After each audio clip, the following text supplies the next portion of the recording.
Hello, everyone. This is criminal profiler Pat Brown, and this time heading to Australia, to Melbourne, Australia, to a suburb essentially called Collingwood, Victoria, and it took place in 1977. All right, this is a very old crime, what I would call historic, and that makes kind of difficult to actually analyze because, quite frankly, there's not a lot of information. As a matter of fact, when certain people researched it, they only came up with a file with 24 pieces of paper. Now, I don't know, they were an author, so, maybe the police are like, we'll give you this one. I don't know if she really got the full file. So there's very little information on the internet. There's one book written. Well, there were two. One is unavailable. One is available. And a podcast. I'm going to show you where I got my information from.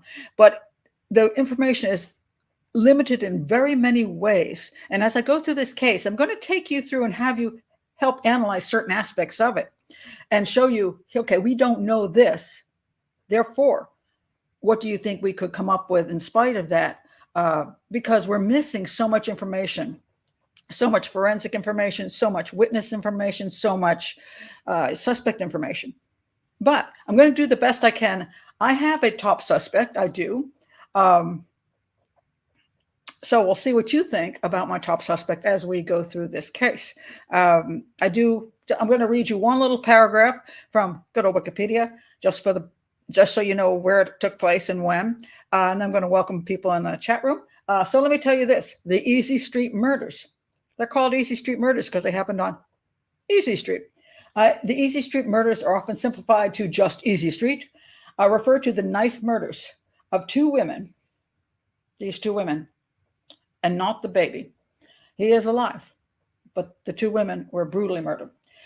They were murdered in January of 1977 in Collingwood, Victoria, Australia, an inner suburb of Melbourne. Described as Victoria's most brutal crime, the case remains unsolved despite a $1 million reward being posted in 2017. So they're still saying, hey, anybody know anything? Not so much. Okay, so let me welcome those in the chat room. I've said hello to most people who are already here, and Loretta is now joined in as well, and Jane is here, Anna is here, Ariana is here. I'm trying to say hello to people who weren't here before. Loretta, did I say hello to you? I asked some people come in under assumed names, and so I said, what should I come in under? And Sky Ricky says, trophy chick. I'm not sure how that applies, but okay then. Rocco is here. I just want to mention Rocco, it's his first time. Yay. So that's cool. All right, I'm not going to spend more time on this because I bore people, and so I won't do it. But I do want to mention before I get started, because it's very important to this channel, if you want to be in the chat room, do join Patreon. Click in the description. The description has the link to Patreon. You click on it, $5 a month. You join 8 lives a month. There's 2 every week. There's one during the week, which is called a Hangout. You can send in ideas that you just like me to discuss. And on the weekend, I always do a case like this one. And you can be in the chat room and be part of it all. There's also some other little benefits of being part of the community. $5 a month supports an educational channel. However, all my videos are public. Once I finish the lives, 1 week passes, I make them public. Therefore, I don't want anybody not to be able to learn something about criminal profiling and crime scene analysis, especially detectives, criminal justice students, or folks who just want to understand things. So please subscribe to the channel. Makes a huge difference. Hit the subscribe button, hit the like button, hit the bell for notifications. And if you're interested in any particular crime, check my playlist, but also go to the search engine on YouTube and put in Profiler Pat Brown and the case you're interested in. And if you want to help in other ways, you can always buy one of my books, This is one of my fiction books, Only the Truth, $2.99. It's a great story. People love it. I'm just saying that because people love it, not just me. And also there's a little $ thing you can always click for a one-time contribution to the channel. Okay, then. That's that. Done the needful. Now, let's go to this. This is fascinating crime. And a lot of times I won't do these because there's not enough I can work with. But there was enough things here which fascinated me. So I decided, yes, I will do this crime. Now, let me tell you where I got the information from. As I said, quite limited, but it does exist. Okay, so let's see. There is a book written. The book is written by Helen Thomas. She wrote Murder on Easey Street. The other book is not available, so I'm just going to go with Helen Thomas. Helen Thomas is also she's the host of this show, as far as I can see, which is a podcast. I will link everything below. And this podcast has, I can't remember now. I think it's six long. It takes a good few number of hours to watch the whole thing or listen to the whole thing. It's got a lot of interesting information. She does a lot of interviewing of some of the people who are involved, witnesses and detectives. And I will say this, she has an agenda. And this is why I didn't buy her book. I did not like her agenda. She's a journalist, and her agenda seems to be to say two things. The police suck, and that the two ladies at the time, oh my goodness, 1977, they had the police didn't respect young women, especially women who were modern women, because this woman here, oh my goodness, Suzanne, she had a child out of wedlock. My goodness, 1970. This isn't 1877. This is 1977. The pill was in, and then you go have sex with who you want. I mean, this was the way things were in the 70s. I don't know what they're talking about. She's talking about like, oh my God, they had no concern for these women because they were modern women. This is just nonsense. And so there's a whole lot of stuff in the podcast about how the police failed for this reason and that reason. And I just think it's a bunch of nonsense, and it's an agenda to promote a concept, promote a social issue. Now, I don't have a problem with her social issue stuff. It's just that when it's conflated with who killed these two women, I just find it kind of obnoxious and kind of not what I want to talk about or what I want to hear about. I want to hear about the evidence. I want to hear about this stuff. I don't want to go into all this stuff. So I didn't buy her book. Anyway, I'm not saying the book's not good. I'm just not buying it. But if you want to buy it, it's over at Amazon. It's only in paperback. Can't get it on Kindle. Okay. So there is also a short version of the Easey Street murder thing. And it's this one. It's called 207 Case File. It kind of covers it quickly. Same group of people. It's well done. So please check that out. That's worth checking out. But if you want, before you start the show, if you're right here now and you're not, and you're coming in later after I put this public, here's what I really recommend. What happened to them? This is a less than 15 minutes, 14 minutes and 13 seconds, video on YouTube by a guy named Strange Australian. And what happened on Easey Street, a frustratingly unsolved mystery. If you're here now and you're going to watch my show, feel free to stop my show right now. Go over there, watch the 14 minutes and 13 seconds, and come back. I like this guy. I like the way he presented things. I was very impressed, and I'm not easily impressed. I like the way he did it, because when he's just telling the facts, the information, without giving his own analysis, which he's not qualified for, unless he's a detective or a profiler or whatever. But he just gives this really well. And he also structures it nicely, really nicely. And he does these, he's got some great images and some stuff that he's put together. And I will say, I have borrowed some of that for this show, and I want to give him credit for the depictions, where the things he's done. So if you see these pictures of the different rooms and who was where when, strange Australian. Thank you very much. He hasn't posted. He doesn't have a big channel. Obviously, he only had 3,000 views on this. He's got not very many subscribers. He should have more. I liked him a lot. He started 3 years ago and he quit 2 years ago. It appears. I'm sorry about that, but I'm going to send you all to him because I think he deserves some credit for doing a good job. And I liked it, and so I borrowed a few things from him. I will say he used a few photos to represent people who weren't them, just some anonymous photos. That wasn't too cool. Don't do that because it was confusing. But other than that, good stuff. So I got my information from the podcasts, various news articles, Wikipedia, this guy's channel, but a lot of it from the podcast. So I will give credit to the podcast for giving me enough information, essentially to work with. And I did the full listened to the full podcast. So I got as much as I could possibly get on this particular case. So I'm just going to check on your comments. I got a lot of them coming in here. Oh, you did? Okay. Which one did you? I watched this earlier days. It was very interesting. I hope you watched the 14-minute one. I don't know.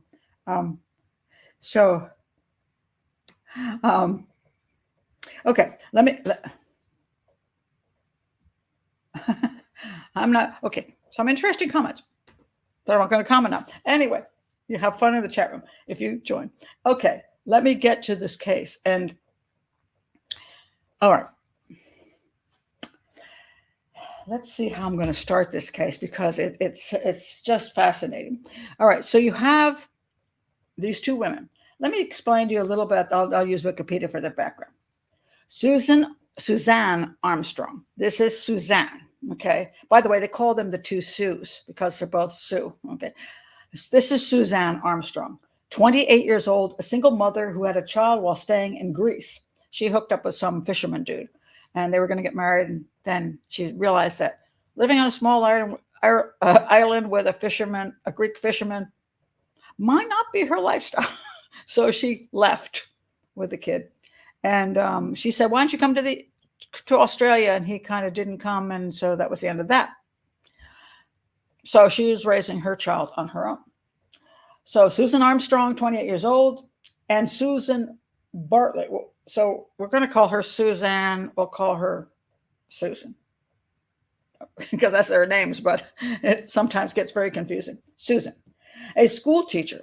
And I think this is important. She was a school teacher. Now, there was a lot of literally, she was a loose woman. Okay. She babysat for people and took care of their children. She was doing what she needed to do to support her son. She wasn't doing anything concerning.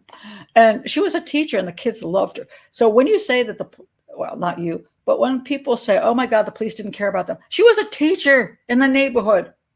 Don't you think that they're going to be concerned that a teacher is just brutally murdered and just say, oh, whatever? No, that's ridiculous. So anyway, she was a teacher, a school teacher at the Collingwood Education Center. They were old high school friends, so they knew each other for a long time. And they moved.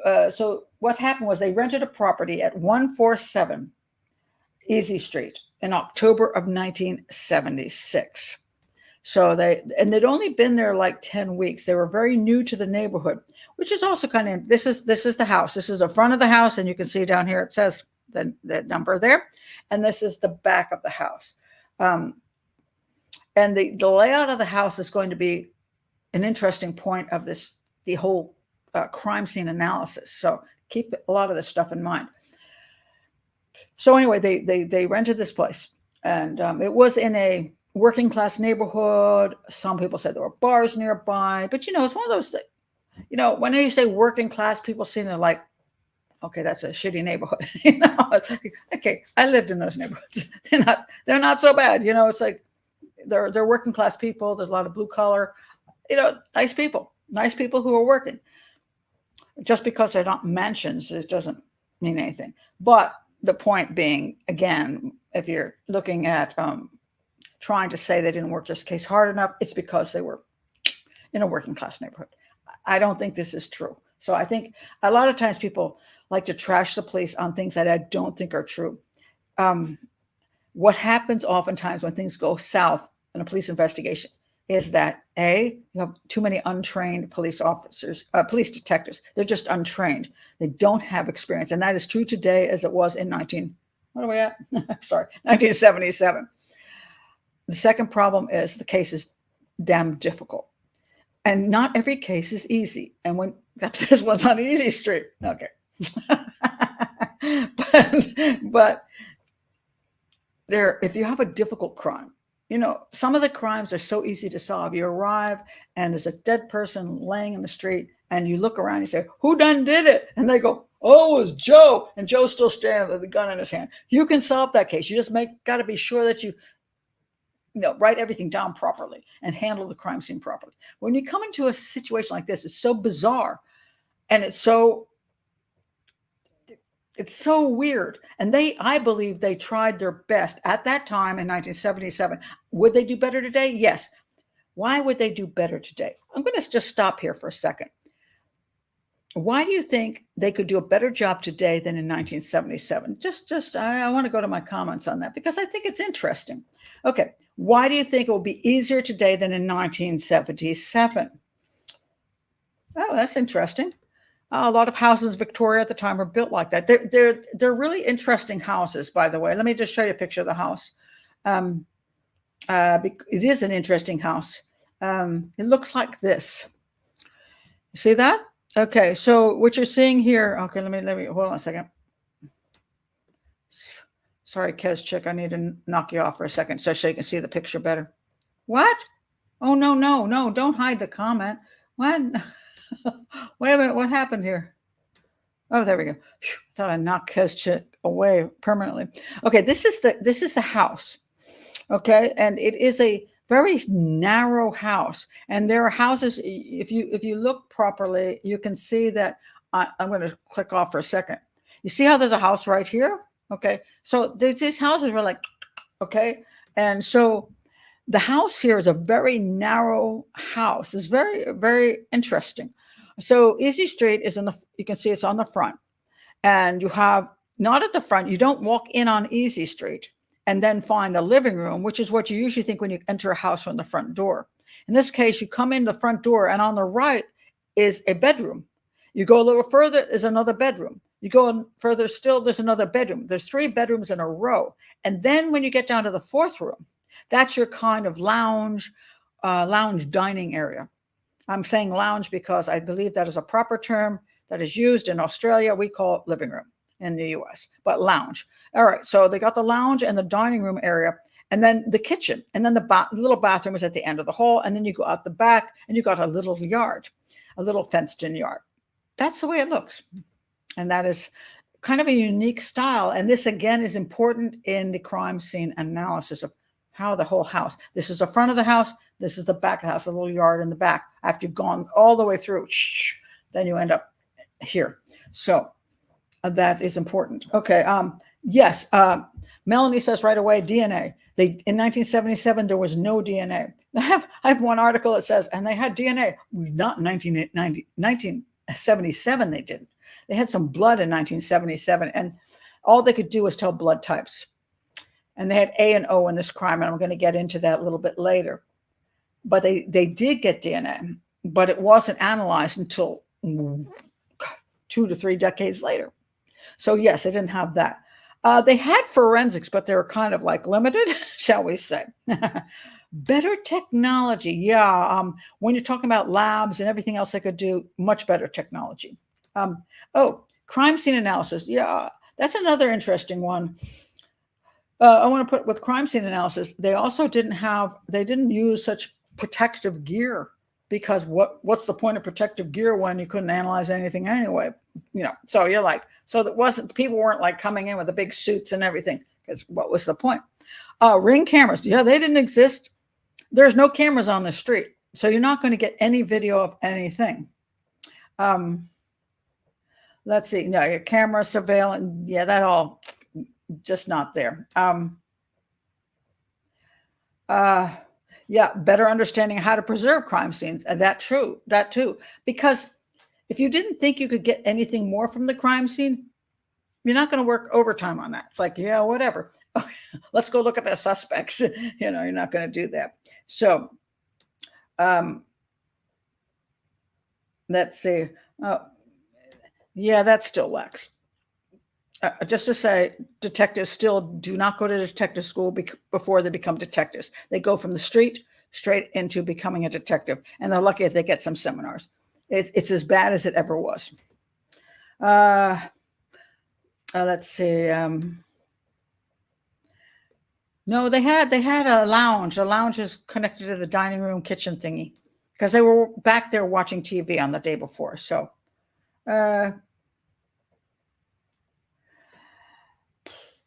well, yeah, the neighbor issue. The neighbor issue is always an issue, and it still is today. Is how much? What do the neighbors say?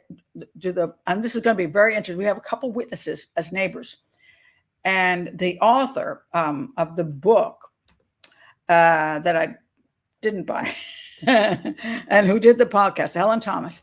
I have issues with the witnesses. We're going to get into that because that's part of the whole crime scene analysis. I think it's just super, super interesting. So we'll get to that. Anyway, let's see. Any other comments here? All right. Yeah, all of that stuff. Eventually, when they did get DNA from the scene, they did put it into their systems and came up with nothing. And yeah, no cell phones. That sucks. They didn't have Pat working the case in 1977. Probably won't have it in 19. Probably won't be in 2027 either. So let's, yeah. Okay, let me go on now. Okay, now I'm toasty. All right. All right, let me tell you what happened the day that they got murdered. All right, so here's the house. All right, now what happened? Let me see which one do I want to pick here. Okay, I've got stuff from a bunch of different places, but I want to use the best choice for explaining. All right. This is the day that things went down, okay? Sue went home. Let's see. Okay, what's going on here? Anyway, they're both at the house. The girls are both at the house. And while they're at the house, Sue, which one is Sue? I'm trying to figure out which Sue they're talking about here. Oh, okay, that's going to be Susan as opposed to Suzanne. Sue, the one without the kid. All right. Sue's brother Martin was a regular visitor to 147 Easey Street.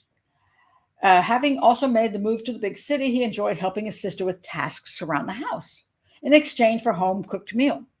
Sue's stereo had recently broken, so Martin agreed to come over for dinner and then have a go at fixing it. So Martin is Sue's brother. Okay, let me just go back to the pictures of the girls so that we won't get overly confused by the two Sues. All right, so this is Susan. So her brother Martin is coming over. Martin got the stereo working. They were listening to some records, and then so they had dinner. They had a nice time, and then these two said they wanted to watch television. One of their favorite shows, The Sullivans, which I am American, I have no clue what the Sullivans are, was about to start, and they were keen to see it once Suzanne put her son down for the night. So she did that, and Martin and the girl, and they left. So that was about 9 p.m. They said bye-bye. They left the house. He was the last person to see the girls alive. All right. And they made some plans. Susan made plans with her brother to meet up again the following week. They had an uneventful evening. Everybody's in good spirits. Everything's fine. Now, they settled down to watch TV and they said bye-bye and they're out. Okay. At this point, nobody else saw the two women. The next day, what happened is this. All right, so here we have the house. The next day, a woman who was the neighbor, and let me show you a picture of where the house is. And this is thanks to the YouTuber who needs to come back because he does good stuff. So he made this nice picture. which I didn't find anyplace else. So if you see here, you see the part that says Susan and Susanna, and it points to that's their house on Easey Street. Next door, they share a wall, and that's kind of interesting because the wall, I don't know how thick the wall is, but I'm going to say the construction wasn't probably that great, but they never heard anything happening next door. This is very important. They didn't hear screams and thudding and all kinds of stuff happening. They never heard a thing. So that's important to know. So anyway, her name was Alona and Janet. They lived together in the house next door. Now, the next morning, they found that the dog of the two Sues had wandered out of the backyard apparently and was wandering around the neighborhood. Okay, and they're like, "What the heck?"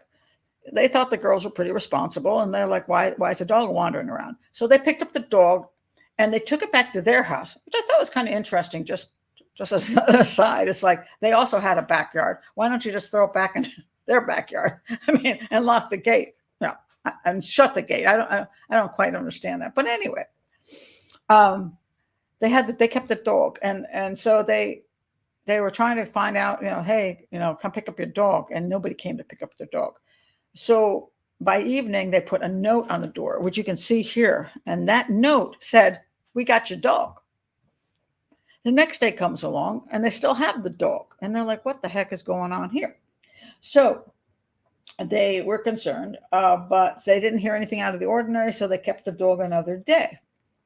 On the third day, they're like, "Hey, they haven't come for the dog." It's a problem, don't you think? So one of the women, I think it's Alona, jumped over the wall. I don't know why, because the gate was supposedly open. But here's where you get some information that's kind of sketchy. Anyway, she goes in and she finds that the kitchen door let me show you the inside of the house again. The door to the kitchen was ajar. So she goes in to the kitchen and she goes a little further into the lounge and she sees a note on the table. And I'll get to that in a minute. That note was left by Suzanne's new boyfriend. And I'll get to the fact that he was in the house somewhere between where they got killed, supposedly, and when they were found. So I'll get to that in a minute. She sees a note on the table. She calls out and she hears Gregory like whimpering in his crib. She goes down the hall, and that's when she sees Susan laying in the hall like that. And she looks in on Gregory, and he seems like he's alive at least. So she leaves the house, says, "Call the police." So the police hear the story, and they send out one uniformed guy, like, "Hey, what's up, ladies?" And of course, this has made a big deal of it. Like, why did they send the homicide team?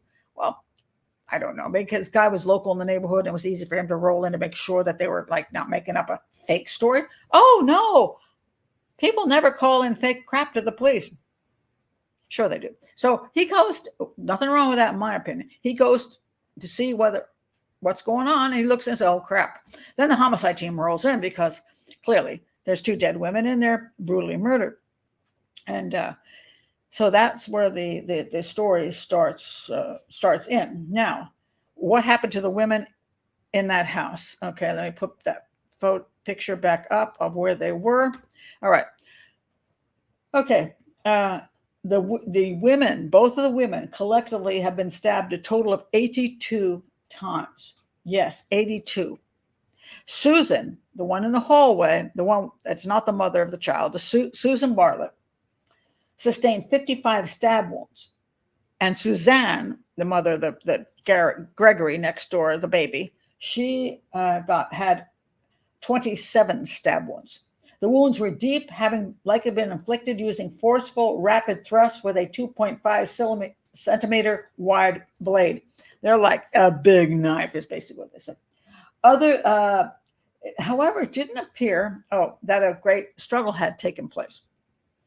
Well, I don't know about that because Susan apparently had been cut on the legs, stabbed in the back. All kinds of stuff had happened with Susan. Now, Suzanne, she was found both of them were in nightgowns. I think that's important because a lot of people said, "Oh, well, maybe they were entertaining." They were both in their nightgowns, and it just seemed like that they were watching television. It didn't seem like they had any dates planned for late evening. And on top of that, Suzanne, when she was one of the things they found was the light was on. She was reading a book, and it seemed like she had thrown the cover back, but gently put the book down. How you leave to open to the page you're in, like this, right? And so it didn't look like she was entertaining anybody. It didn't look like she was panicked at that point. She just got up. That's basically it. Susan's bed didn't even look like it had been slept in, but also, again, there was no evidence that they were entertaining anybody at that point in time, which is important because the claim is maybe there was somebody, one of them had over and then they lost their mind, right? But there's no evidence of that. Suzanne's room was in relatively neat order. There was blood pooled on the carpet above her head. Several drops of blood stained her bed sheet. A pair of her underwear lay beside her. She had been raped, but post-mortem, which is interesting. There were some smears of blood on the lamp and alarm clock next to the bed. They thought maybe she was reaching for the phone to try to call the police, which is always kind of a useless thing to do, by the way. And the people are like, they're confronted. You always see this in movies. Here comes the guy, he's got a big knife, and they're going, I'm going to call the police.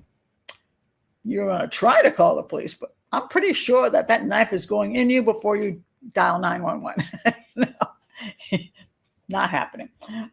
So anyway, Gregory, that's the child. He was in his bed still. There's no evidence of blood in that room at all, which indicates that the killer either didn't give a crap about the baby in there. He wasn't a good witness. He was too tiny, and he wasn't concerned about killing him off. It wasn't his kid he wanted to get rid of. So he just passed by.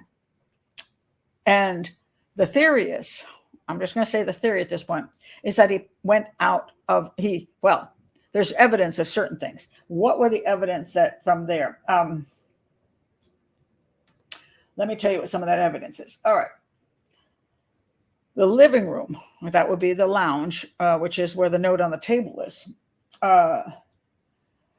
revealed further evidence of the killer's attempt to clean themselves up. A small blood-soaked towel lay on the couch.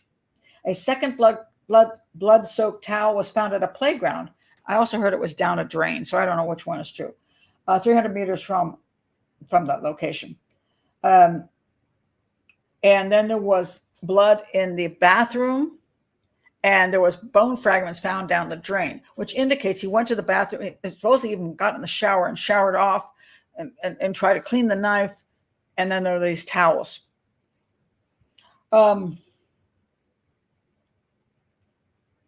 And supposedly also semen was found on the carpet near Suzanne Armstrong's body. So in the bedroom near Suzanne, there's supposedly semen found on the carpet. They also, here it says body. I don't know if that's true. That also says bed sheets. I don't know if that's true. And on one of the towels, and I don't know if that's absolutely true. No sign of forced entry. When they came, they found both the front and back doors were unlocked. That's interesting. If the women had purposely left the doors unlocked, which they were known to do, the killer might have let himself in uninvited, walked into Suzanne Armstrong's bedroom and launched an attack. However, they said that didn't think that happened. She got out of bed. Now, another theory is that if you look at this picture, they say this detective said that he believed that Suzanne was killed first, and then Susan Bartlett heard something going on. She came down there. She was killed, and then the guy went back and raped Suzanne Armstrong. That's the basic theory. Okay. All right. So that's what we got. Now, let me tell you what happened after the women got killed. Their bodies weren't found for 3 days until finally the women who found the dogs going, she's not coming back for the dog. She's not answering her phone. And so finally they got concerned enough to go into the house, which happened to be open, and find their bodies. Okay. But one of the things they found was this guy, Barry Woodard. He was dating Suzanne. He'd had like 3 dates with her. Now, Barry apparently called her and wasn't getting an answer. So he decided he would go over to the house. Now I'm going to let's see, what's this here? Okay, sorry, that's the 3 days. That's the 3 days he put on. This is the the YouTuber, he put January 10th to 13th. So these are things that happened between the murder and when they were found. Okay, this is a picture of the house. Now, Barry is with his brother, and he's like, what the heck? Why isn't Suzanne, we're supposed to be getting together. Why isn't Suzanne answering her phone? He got worried. So he went over with his brother. The gate was open, so they went into the backyard part, and the kitchen door was open. So they entered the house, and they're like, Suzanne, and didn't get any answers. Also, no dog, but I don't know. And I didn't hear Gregory crying. So the baby was in there, probably asleep at that point. They didn't hear anything. They're like, and the brother said, you want to go check further in the house? And Barry supposedly said, no, I felt creepy about that. Like, I'm not going to go and look in their bedrooms and stuff. I'll just leave a note on the table, on the kitchen table, which he did. He said, hey, where are you? Give me a call. And he left a note on the table. So when the police got there, they did indeed see Barry's note on the table, okay, which was quite interesting. However, another guy had already been in the house as well. This is the craziest thing I've ever seen. So you see Barry's note is there. Barry's note is in the lounge on that kitchen, on the dining table. But if you look over to the next room, which is Susan's room, you will see a footprint. The footprint is from a guy who they don't name at all. You can't find any information about the guy, but he is called the tobacco salesman. He claimed this. I had been drinking. Okay, let me stop here. So he had been trying to get hold of Susan because he liked her a lot, but she hadn't been answering his phone calls. And because she wasn't answering his phone calls, he was annoyed, and he was drinking, and he was with his friend. He says, I don't know why she's not answering my phone calls. Maybe I'm leaving a message at maybe I'm leaving it's the wrong phone number. Maybe she gave me a phony phone number. Maybe I'm calling the wrong number. So he goes, supposedly drunk, to her house. He's concerned about her phone number, but he knows where she lives. I'll get to that whole thing in a minute. So anyway, he goes to her house with his friend and is drunk, and he decides he's going to go in and see if the phone number is correct. So he crawls in the window. His friend's outside, watches him crawl in the window. I stepped into the middle of the bed because the police did indeed find his footprint on the bed. And I knocked down the blind. I did not see a thing, let alone the body of Susan. I did not look because supposedly he went in her bedroom on the bed, and he didn't go down that hole. Remember, it's nighttime, so that it's dark down there. So he's not going to see the bodies of Suzanne or Susan. He turns the corner to go into the lounge to check on the phone. Checks on the phone. He says, okay, I'm on the right. Okay, it is the right number. So then he supposedly follows that same pattern, goes right back out the window, and that's that.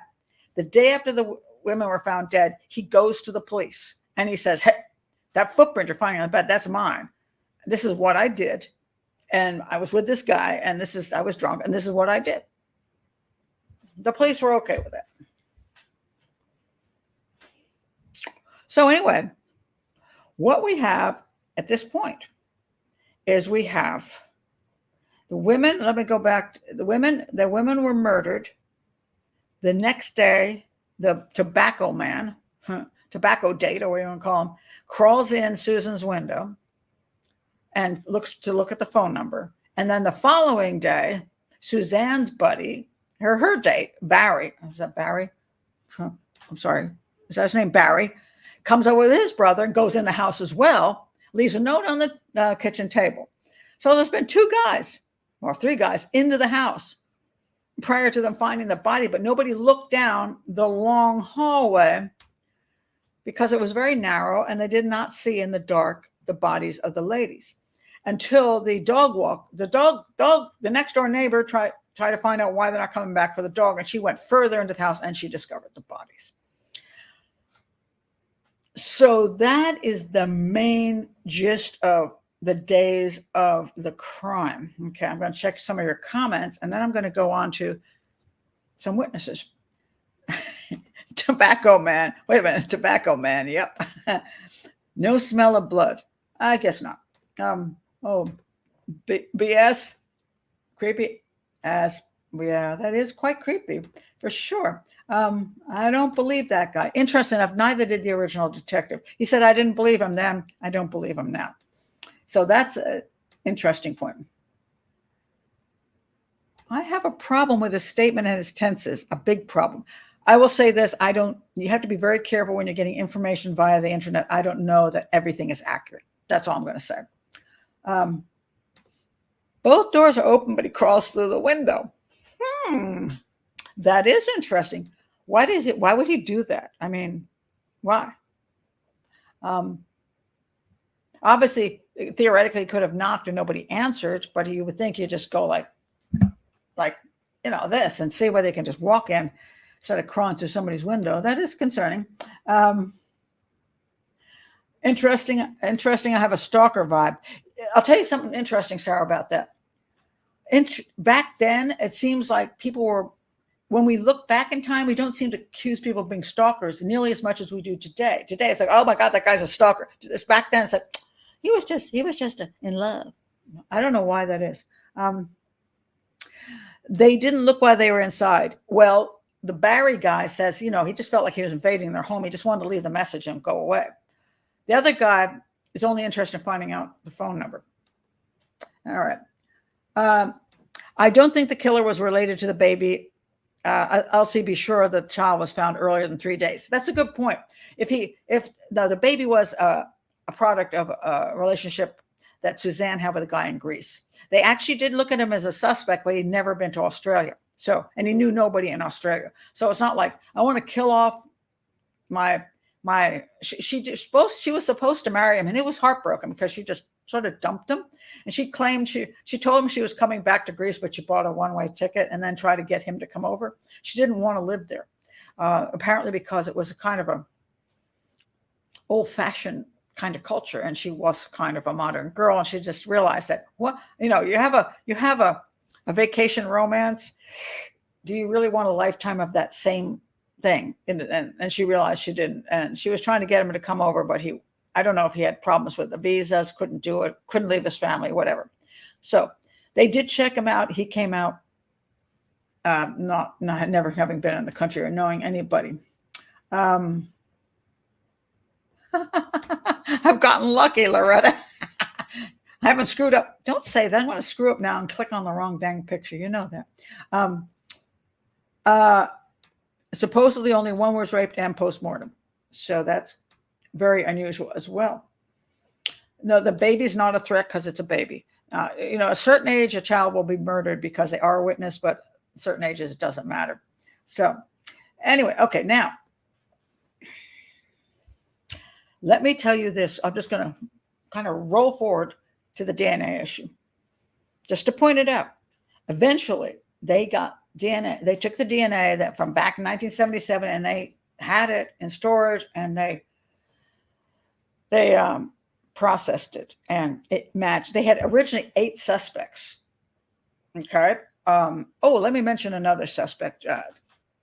So the main suspects at the time were that ones that reasonably Barry, Suzanne's boyfriend, who came and left the note, creepy dude, creepy dude, tobacco salesman who climbs through the window, Susan's window, and then there was this other guy. Now Iona, no, sorry, I got her name wrong. Hold on a second. Okay, so the woman that found the dog, she also happened to be a journalist, and she had a guy staying over for the night. The guy staying over for the night was another journalist, and he was an interesting character who did a lot of journalism with criminal stuff and hung around criminals. And one time he had hung around a couple criminals who had a party, and a woman disappeared from that party and was never found again, assumed murdered. So they're like, well, this guy's creepy. And he was sleeping on her couch that night. They had all gone out. They've been drinking. She said, he can sleep on my couch. So the guy who was a suspect in possibly killing this girl was sleeping right next door on a sofa. He became a suspect. He was like one of the number one suspects, because it's like, what are the chances? Coincidence? There's no coincidence in Okay, I want to stop right here. Whoever said there's no coincidences is full of it. The amount of coincidences I've run into in the decades I've worked on these things is phenomenal. Good God. I mean, sometimes you can't believe the coincidences. You go, you got to be kidding me, because you can't believe that the person you matched all the things isn't the guy, or that there were two different guys who were serial killers. I have one case where a woman was murdered in her house. The car was taken, her car was stolen by the killer, drove to a strip mall someplace about 2 miles, maybe a mile, 2 miles away, left the vehicle there. And where the vehicle was left, you could walk from that vehicle to one of a serial suspect's house within 2 blocks, and 2 blocks the other way, another serial killer suspect. Serial killer this way, serial killer that way. Suspects. They weren't proven at that point, but suspects. What are the chances? Well, neither one of them are involved in the crime. So coincidence? There were double coincidence in that. So coincidences do happen. So stop saying, oh, there's no such thing as coincidences. Yes, there are. Lots of them. And that's what confuses a lot of cases, because you can't believe that that could be true, but it is. So I don't think that guy had anything to do with it. He, first of all, he had witnesses that he came home with them later than probably the crime even occurred. He was there the whole night. And whoever committed this crime, they had a lot of blood on them from all that stabbing. They had to wash off. She didn't find a wet sofa or wet clothes. They got up in the morning. The guy had a hangover. They drove him home. There's no evidence he was ever involved. So, but I mean, good coincidence, not him. Then they had some construction workers nearby and a number of other people. There were supposedly 8 main suspects. I'm not going to get into the others because they weren't very interesting. And when the DNA came back, none of the 8 main suspects, and that includes Barry, the boyfriend that left the note, Sue's creepy stalker, tobacco guy, came back not matching.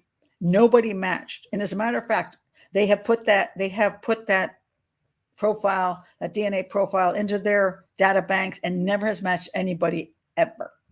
They've got 0 matches to that. Now, I don't know if they're going to get into doing any kind of genetic stuff, but so far, big 0. Now, some people say, well, maybe it's because the guy, he killed them and then he committed suicide and therefore, or died in a car accident, and his DNA is no place. It may be true. Maybe a complete unknown guy that also just got killed off for some reason and it never got to commit another crime. It's possible. It's possible. There's also the possibility that the DNA is not accurate. Was it contaminated? We're talking about it was collected in 1977. Was the DNA contaminated? It was stored. How properly was it stored? It's possible the DNA is no good, and that's why it doesn't match anybody. So, 2 things I can do right here now. I can say it's a complete stranger. I have no bloody clue who it was because the DNA doesn't match anybody. Therefore, it's not any of the suspects. It's some stranger, unknown guy, and I can just end the show now. Or I can say, look, what if the DNA is not accurate and one of the suspects is the guy? Then who would I look at? Okay.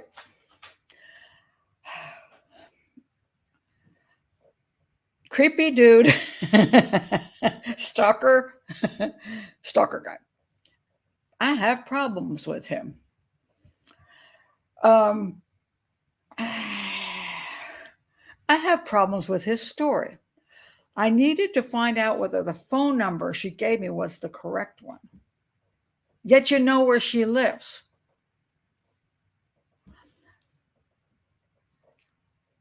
What's the difference between knocking on her door and having her not answer and calling her on a phone and having not answer? Either she's not interested in you, but if you know where she lives, why she's going to hide her phone number yet you know her actual address? What good does that do? So it makes no sense to me that he needed to know if the phone number, which I guess back in the day, you used to have that like little circle on your phone. And you used to have actual phone number on there. I do remember that. So I guess you could actually look to see if the phone number's there. But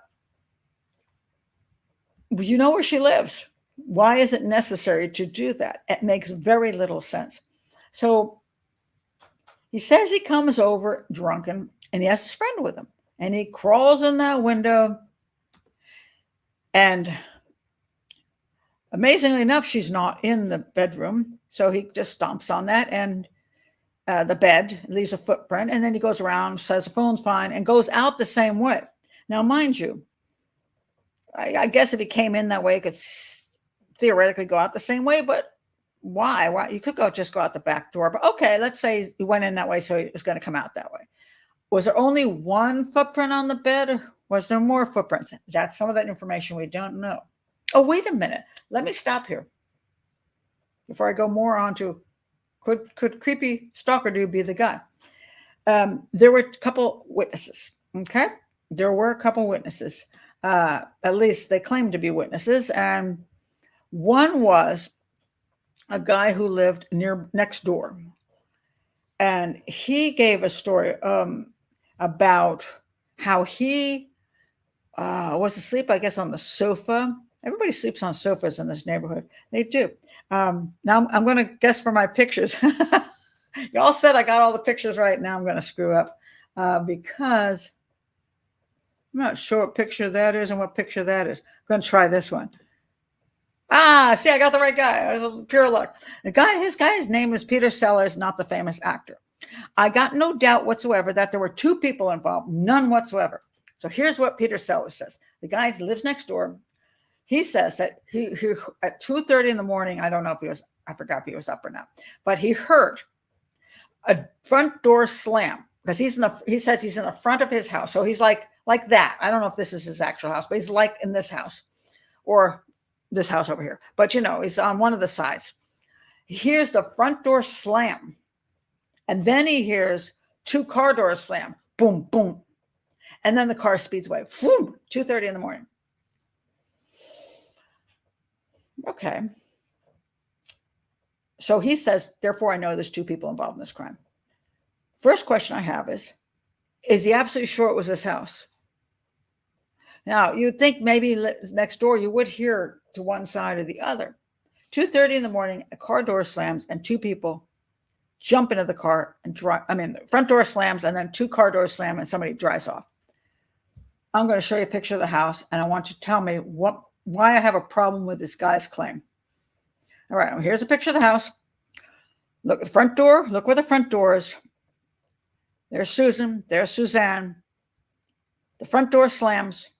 They run out the front. The two guys run out the front door, slam the door, jump into a car, close the doors, and zip off. What are your comments on that? What do you think is the issue I have with that witness statement? That's very good. Hey, Sarah, I love it when people come up with something that could be true. He could have opened a passenger door, threw something in, and then got in the driver's seat. That is true. So two car doors slamming doesn't mean two people. By the way, I forgot. Left or right Australia? I'm blanking here. Left or right Australia? Doesn't matter. Let's see, which way would you be on the street? I got to figure that out. But yes, that's a very good point. It doesn't mean there's two people. It could just mean that that was what you threw something in. Very good. No, he was in the front of the house. So his front door he would be sleeping basically he'd be up front. That was the claim.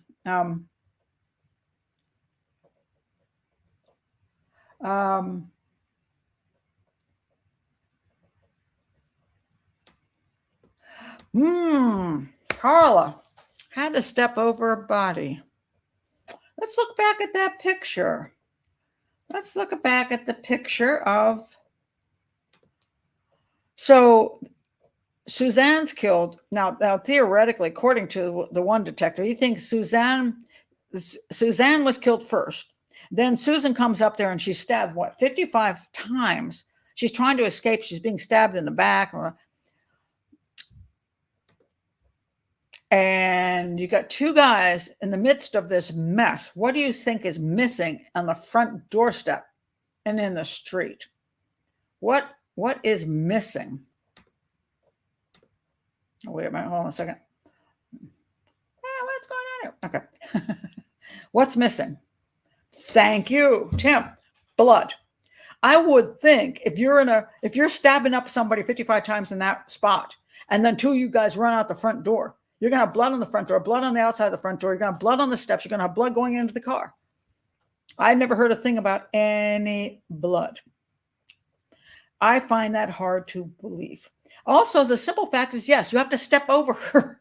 She seems to be blocking the bloody door, which is not bloody, but she's blocking the door, according to, now mind you, the pictures might suck.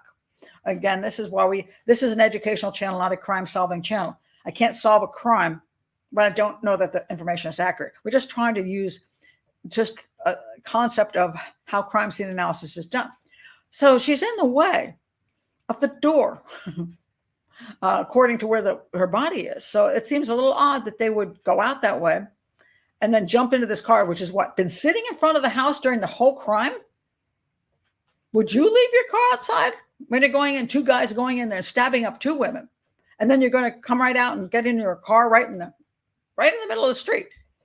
Yeah, I'm not buying it. So that to me makes very little sense. Let me tell you about the other witness before we get back to creepy dude. Before we get back to creepy dude, there was another witness.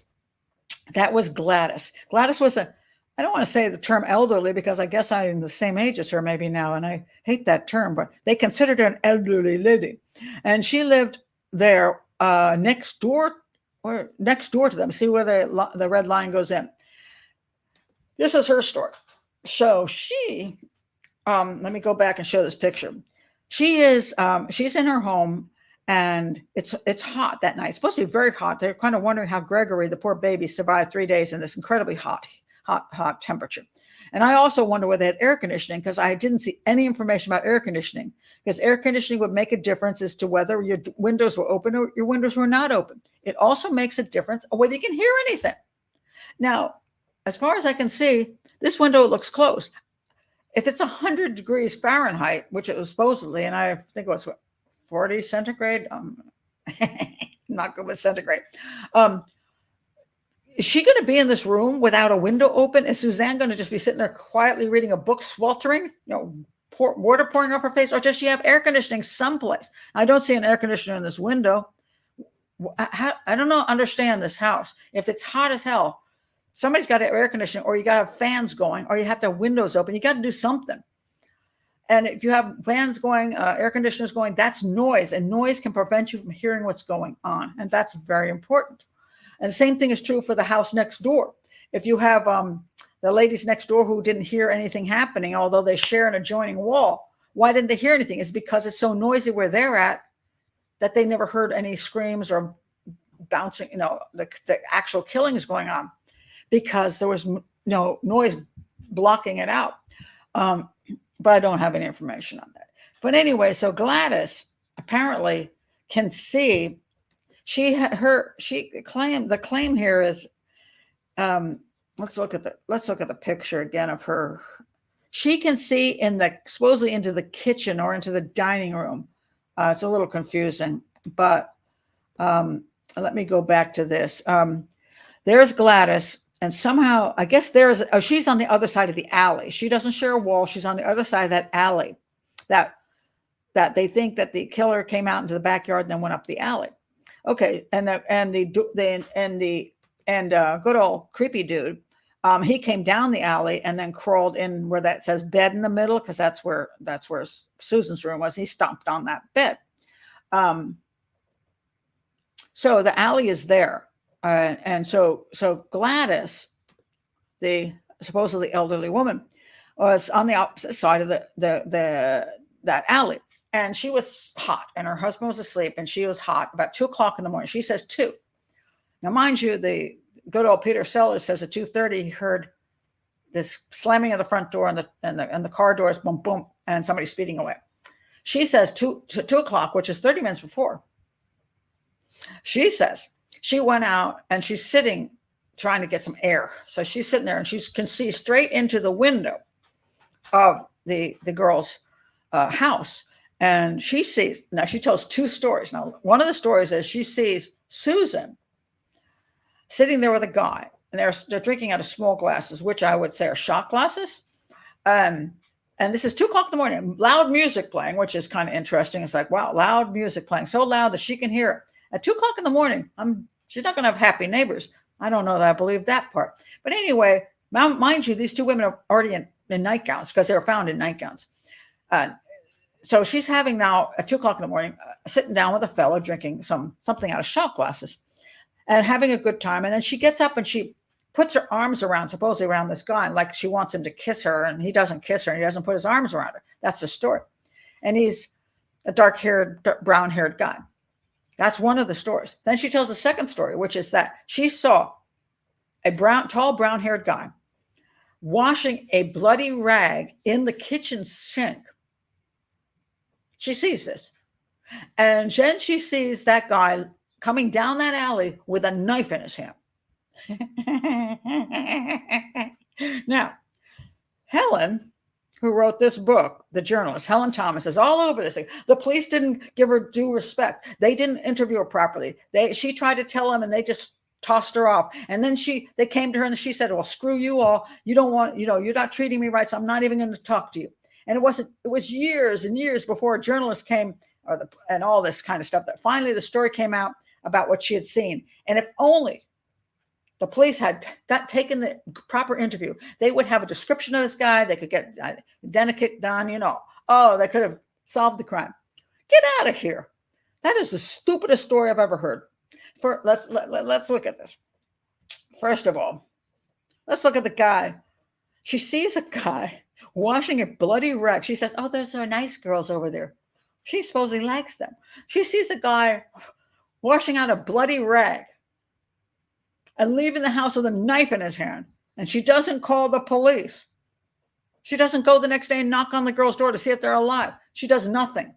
3 days go by. She didn't bother to contact the police. She must have really loved those nice girls. Really? And the guy's walking down the alley with a knife in his hand. Would you not think he might cover it? And then there's no sign of any 2 little glasses, shot glasses that anybody's drinking out of. There's just zero proof of anything this woman says. My guess is she maybe said something to the police. Maybe she's one of those that's been a long time gossip and story maker, and they like whatever, because they just do it was crap. So, and if it was one guy washing up a bloody rag and then coming out the back with the knife, what does that say for Peter Sellers' thing that came out the front and jumped in the car? You see, that's why witnesses are really questionable sometimes. Do I believe either one of those witnesses? Not really. I don't know what Peter Sellers heard. Maybe he heard a sound from another house. I don't know. Maybe she made up her story later on after she heard the girls were killed. She's a busybody. She wanted to bring out her story and make a claim. I don't know. I don't think either one of them make a lot of sense. So I discount both of those witness statements because, well, if I were working the crime, if I were there at the time, would I have talked to them thoroughly and interviewed them a long time? Absolutely. To make sure that I'm not missing something, that they have some part correct, but then they lost their mind on the rest of it. I would definitely interview them. But do I believe their stories at this point? And what they say doesn't make a whole lot of sense to me. It doesn't match the crime scene. And it's kind of, some of it is ludicrous. So no, I'm not fond of those two statements. So I will throw those witness statements out just because I'm not finding them particular. Can you tell me something in those statements that you find more sensible? A lot of vivid imaginations in that neighborhood. I don't know. I agree, Sarah. I think she's a poor witness. Maybe lonely and wants attention. I don't know. The thing that bugs me most is that if she really saw a guy, the washing of the rag and then going down the street with a knife, and she didn't care about the 2 women who might have been murdered inside. What did she think he was washing out? Well, there's some strange guy in some woman's house washing out a bloody rag and going down the street with a big knife.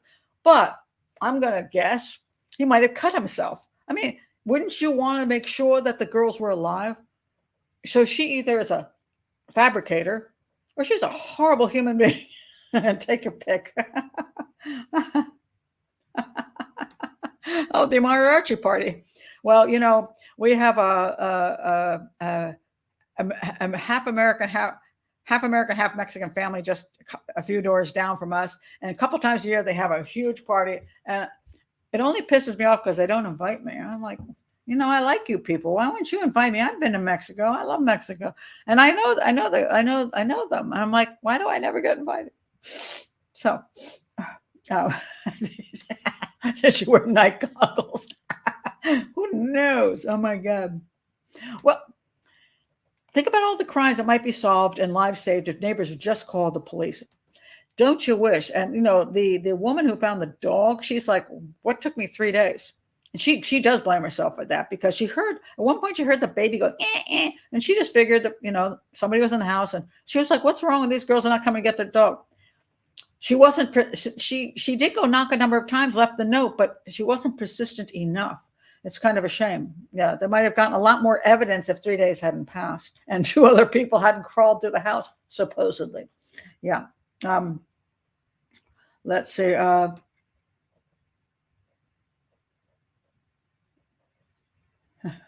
What you're saying, sees this and doesn't. Oh, there's a great comment, Sky Ricky. Does it make sense to blast loud music if your child is asleep? Well, supposedly Susan was the one blasting the loud music at 2 a.m. I guess she just didn't give a crap about Suzanne's baby. Suzanne wasn't there. She would be watching the baby and blasting music. You think it's a little weird if Suzanne was there. You think she'd come out and go, hey, turn the music down. It's, not making a lot of sense. Going back to the footprints, Loretta says, if you jumped on the bed coming in, there will be 2 footprints, maybe only 1 if leaving.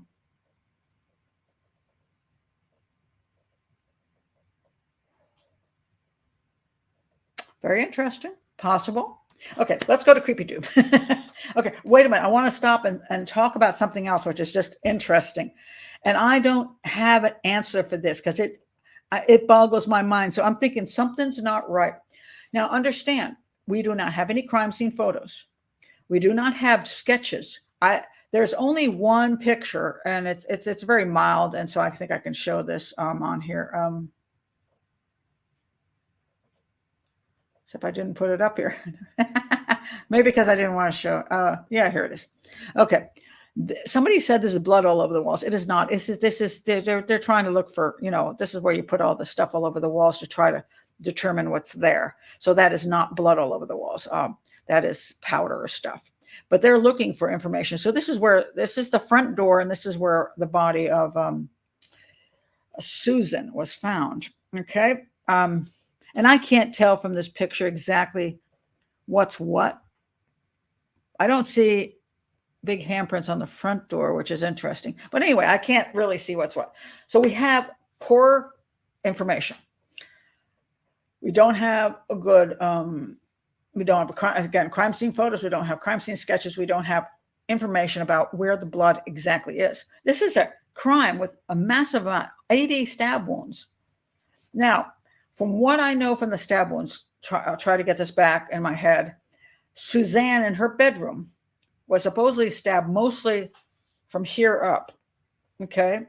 And her nightgown was thrown over her head, and she was assaulted post-mortem. Susan was probably more of a, shall we say, a bloody mess in the hallway, 55 stab wounds. Supposedly she'd been stabbed in the back, cut on the legs, and she had a lot of defense wounds. Suzanne did not have so much in the defense wound department. Now, here is the interesting thing. Let's look at this picture and listen to what I have to say about the blood evidence. Now, mind you, I want to read this exactly from here. Here we go. There's no DNA at this point, but there is blood type evidence. We do not know what the killer or killer's blood type was. It could be the same as the victim's. But listen to this, and then you tell me what you think. I'm going to put up the picture. All right. Sue's blood type was type, okay, wait a minute, hold on. Susan Bartlett's blood type was type O. She's one dead in the hallway. Suzanne's was type A. She's the one dead in her bedroom. Okay. Both common blood groups. Only type A blood was found in Suzanne's bedroom.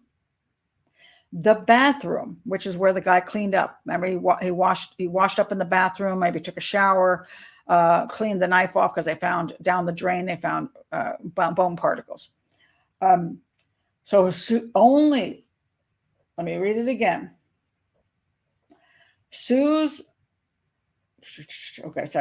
Only type A blood was found in Suzanne's bedroom and in the bathroom and on the blood-soaked towels. And only type O blood was found smeared in the hallway.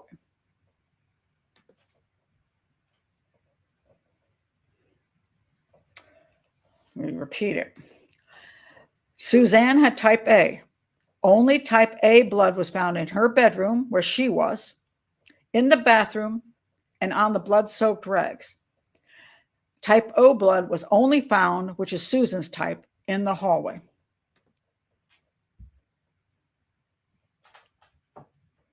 What do you think about that?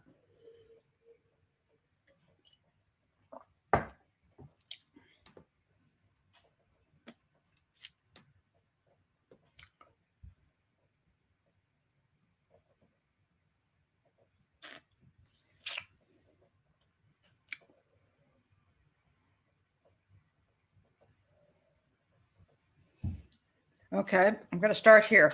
I'm going to go to a number of your comments. Carla, I'm trying to think through your comments. He killed Bartlett in the hallway first, then Armstrong after, which is why her blood was fresh on the knife and rags to be in the bathroom. Okay. Now, apparently the police originally, or have still believe, let me go back to the picture again. They believe that Suzanne was killed first, then Bartlett was killed. Because, okay, their theory is the guy somehow got in the house, knocked on the door, came in, whatever it was, and Suzanne goes, "Oh, who's that?" And she gets up and she gets not to her doorway. And the guy comes in and stabs her up 22 times. And then Susan hears the noise or something going wrong. So she comes from her bed down the hallway and gets attacked there 55 times because she's a witness and gets killed. Okay. That's the basic theory that most have. Let me go back to your comment now. Okay. But you're thinking he killed Bartlett in the hallway first. So Susan was killed first and then Armstrong, which is why her blood was fresh on the knife and rags to be in the bathroom. Okay. Thinking about that. Okay. I'm going to keep your thing in mind. Okay. I like it, by the way. Nancy says, do you think anyone think there were two people? One could have been a woman. Nah. Yeah. The women thing rarely is true. Jealous, nah. Rage or repeated stabbings, nah. There's no women that is particularly pissed off at any of these women. That's always usually crap. And it was a rape. So she was not alive for it, but there was still a rape. No. But could there have been two people? Suzanne was killed first. Why, Sarah? Because that's what they do. That's what some believe. Different weapon used by someone who left and didn't wash his weapon. Okay. So if you go to the two people theory, there would not be cross-contamination from one victim to the other. So in theory, you got two people. One of them, one goes in the room with Suzanne and starts stabbing her up, and the other one goes and Susan's running from him and he stabs her up. So kind of simultaneously, but separate. And therefore, as long as the guy, as long as they don't get near the other person's victim or drip too much crap in the hallway. Mind you, there's 55 stab wounds to one. What is it? How many to the other? Let me get the stab wound number correctly. Okay, hold on a second. 50. Okay, Sue, one in the hallway, 55 stab wounds, and Suzanne, 27. So someone stabbed up one girl 27 times, and you would think in that process you would have a lot of blood flying around and on his clothes. The guy washed himself off, or the guys had to wash themselves off. A lot of blood on them. And then the other one's 55 in the hallway. Wouldn't you think he'd have a lot of blood on him? Now, how did these two get out of the house, move around, and not have the blood this guy got off of Suzanne? He has to get out of Suzanne's room. Would he not be dripping in the hallway? Therefore, blood is in the hallway. And the O guy, okay, if he didn't go in to see Suzanne's room, maybe he didn't bring O into Suzanne's room, but did he not move any place else in the house? He just, because nobody seemed to go out the front door, so he had to go out the back door. Interesting. Oh, that's so easy, Sylvain. You'll have to check out one of, which video is it? It's a Pennsylvania case that I worked on, actually. I did a whole scenario on that, Sylvain. 55, you know how quickly you can do 55 stab wounds? Probably a minute or two.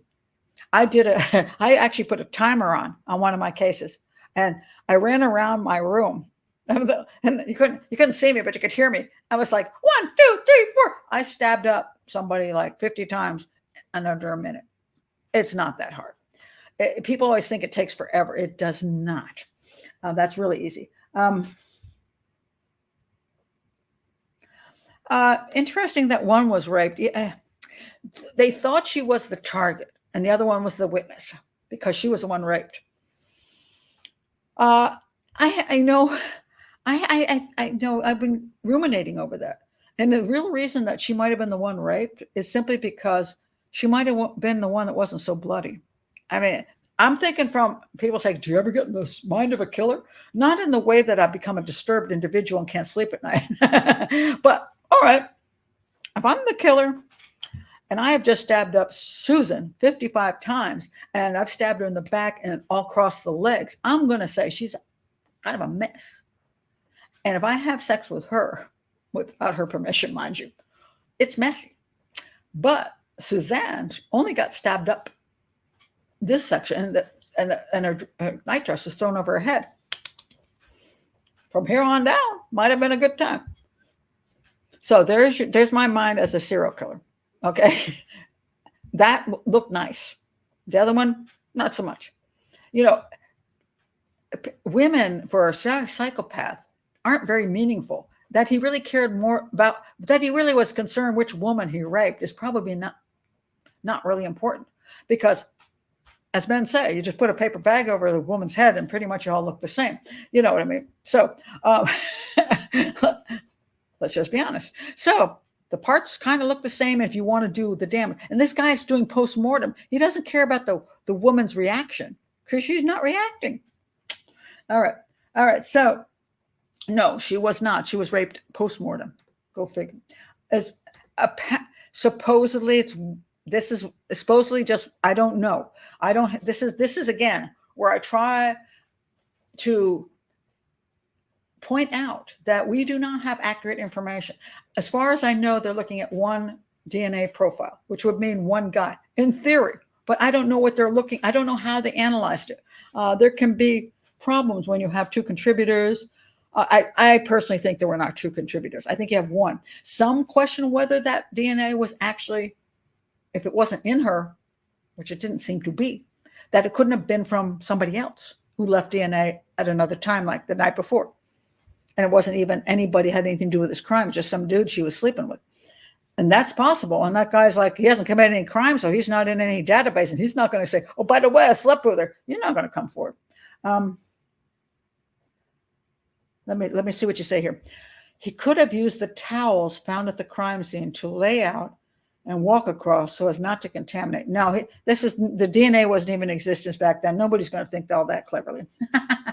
Yes, yeah, she was murdered. I did a whole show on that, so check my show on that. So I don't know the answer to this, by the way. I find it confounding that there is not a mixture of O and A in different places. It's like, but I'm going to go back. Carla, where are you? Carla.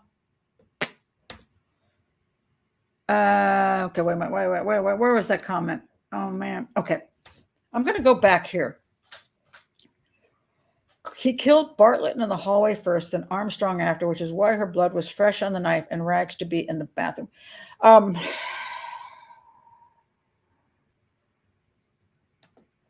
Okay.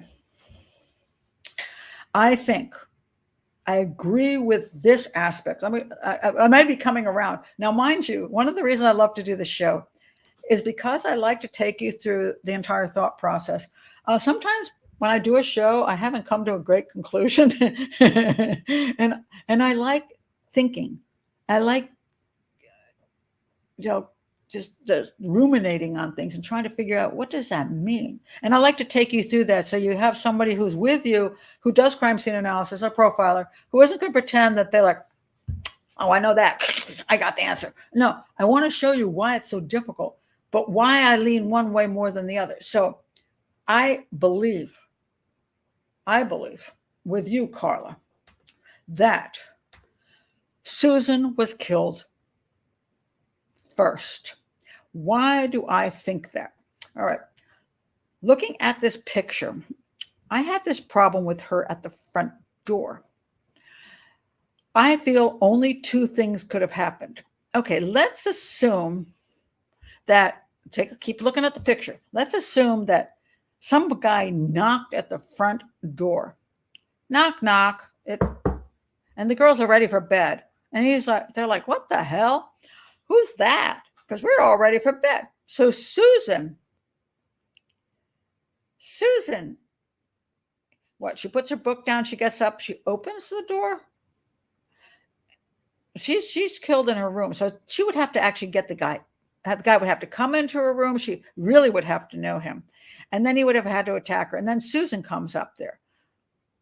But why is Susan between Susan's door and the front door? I have problems with this. Okay, so I'm going to give you some more scenarios. You can tell me which one you go with more. All right. Knock, knock. So there's a knock at the front door. This is if there's a front door knock, by the way. I'm just pointing this out. If there's a front door knock. Susan goes up to the front door. She says, who is it? And he says, creepy dude. Tobacco, creepy dude, you're not answering my damn phone calls. She's like, oh, man. She goes, hey, we're ready for bed. You're not coming in. They're peeking. Susan peeks. She puts her book down. She peeks out of the window. So they know it's this guy. And they're like, no, go away. All right. At that point, creepy dude says, I'm not going away. Can't get in the front door. He could go in the back door, but he goes back and he looks in the window and she's not back to her bed. Suzanne goes back and lays down in bed and reads her book. She has doors closed, noise. I don't know if she got air conditioning, fan, whatever going. This guy comes in, he steps on the bed, gets into the room, and now Susan is in the hallway. Here's what I think. The reason I have a problem with her being second is that if the guy were already killing Suzanne and she's coming from her bed up the hallway, why is she ending up by the front door? Because if he's killing Suzanne and she's coming up and he comes out of that door, my guess is that she's going to run like hell to the back of the back. So she's going to try to get out of the house. The only reason I can see her going toward the front door is two reasons. One is she can't get to the back of the house. So if creepy dude steps on her bed, gets into her house, comes out her bedroom door, he's in the hallway and he's blocking the way out of the house. The only place she can go is toward the front door, where he can catch her, stab her up, and she dies near the front door. The only other possibility to me is that he opened the front door and she opened the front door to him, and he attacks her right there. But to me, I can't see a guy in the bedroom killing Suzanne, and Susan has the whole hallway, and she can't run back. She ends up at the front door. I find that unlikely. So I believe Susan got killed first. Not necessarily by a creepy dude, but the scenario to me that makes the most sense is that let's look at creepy dude. Let's look at creepy dude. You can attack my theory in a minute. Creepy dude's explanation of why he went in that window and looked for her phone number is nonsense. It's absolute garbage. And it was a day later. Now, why would he do that if he wasn't looking for her phone number? My belief is that he was there. The most likely, this is if the DNA sucks. My belief is that he came, knock, knock. He called her, no, knock, knock. She didn't want to let him in the house. That gives him the reason to go down the alley and go in through her window, because at that point he's pissed. Now, mind you, the guy had a knife with him. Now, so was he already in the mindset of killing? Yes, we would be.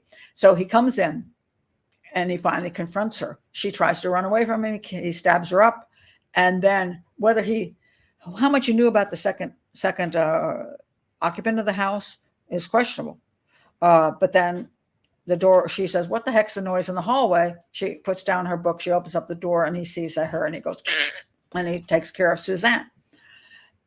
And then, as I said, maybe Suzanne's just more appealing to rape, because we're talking about a psychopath.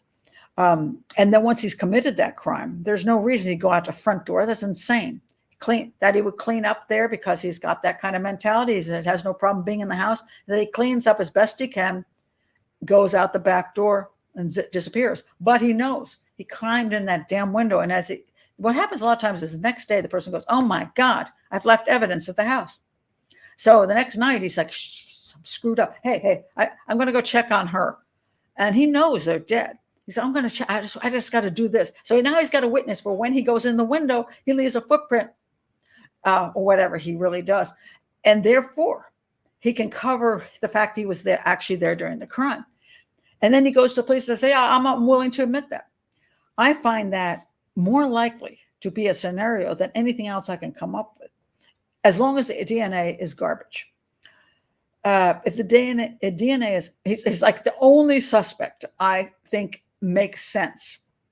He obviously was obsessed with her. His story is rot. He crawls into the house of a person. He breaks into their house as breaking and entering, stalking.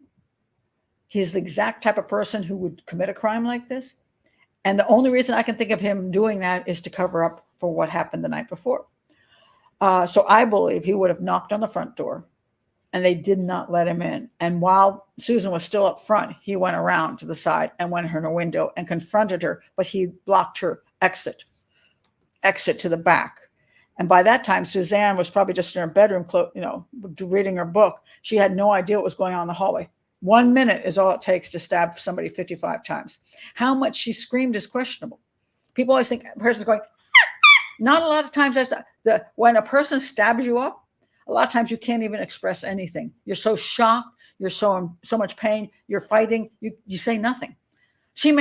Suzanne in her bedroom may not have heard hardly anything until maybe Susan hit against a wall, or finally she said, what the hell is going on? And then she opened up a door and then she got attacked. That would be the most common sense scenario that I can come up with under the circumstances if the DNA is wrong. If the DNA is not wrong, I have no clue who committed this crime. I do not believe it was Suzanne's boyfriend, Barry. Nothing. I see no reason for him to be involved. The guy next door, the reporter, the journalist, I don't see any evidence that he was there. It would have to literally be just some psycho in the neighborhood that we have no clue who they are, and they did indeed commit suicide or die right afterwards. They wouldn't. One of that podcast had that detective on who was trashing the retired police officer, trashing the police, and was totally on Helen's She obviously hired him for the reason that he said all the things she wanted. He's like, oh, and the guy might have felt so bad he killed himself. No, he's a psychopath. He doesn't feel bad. He's like, man, I got away with that. Woo woo, can do it again. So I don't believe that for a minute. The problem of there is no sign of breaking and entering. Does that mean they knew the guy? Not necessarily, but not necessarily. But it's a very strange crime in that somebody could have been watching them that they did not know, and he could have just come in the back door and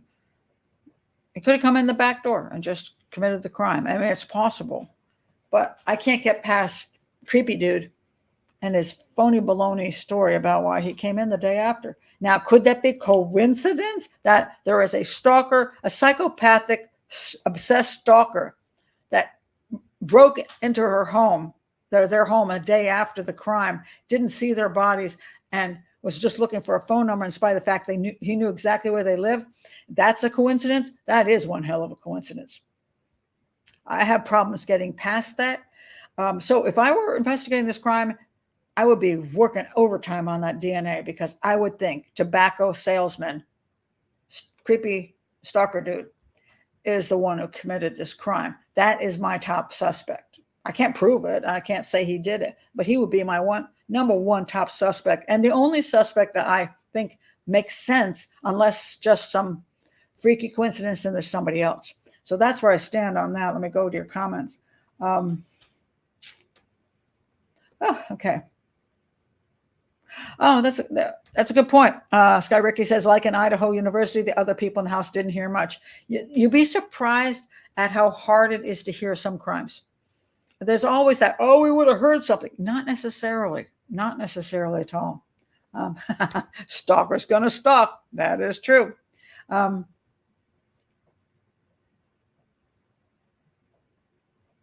Oh, we got some agreement here. Yeah, I'm not saying I'm right.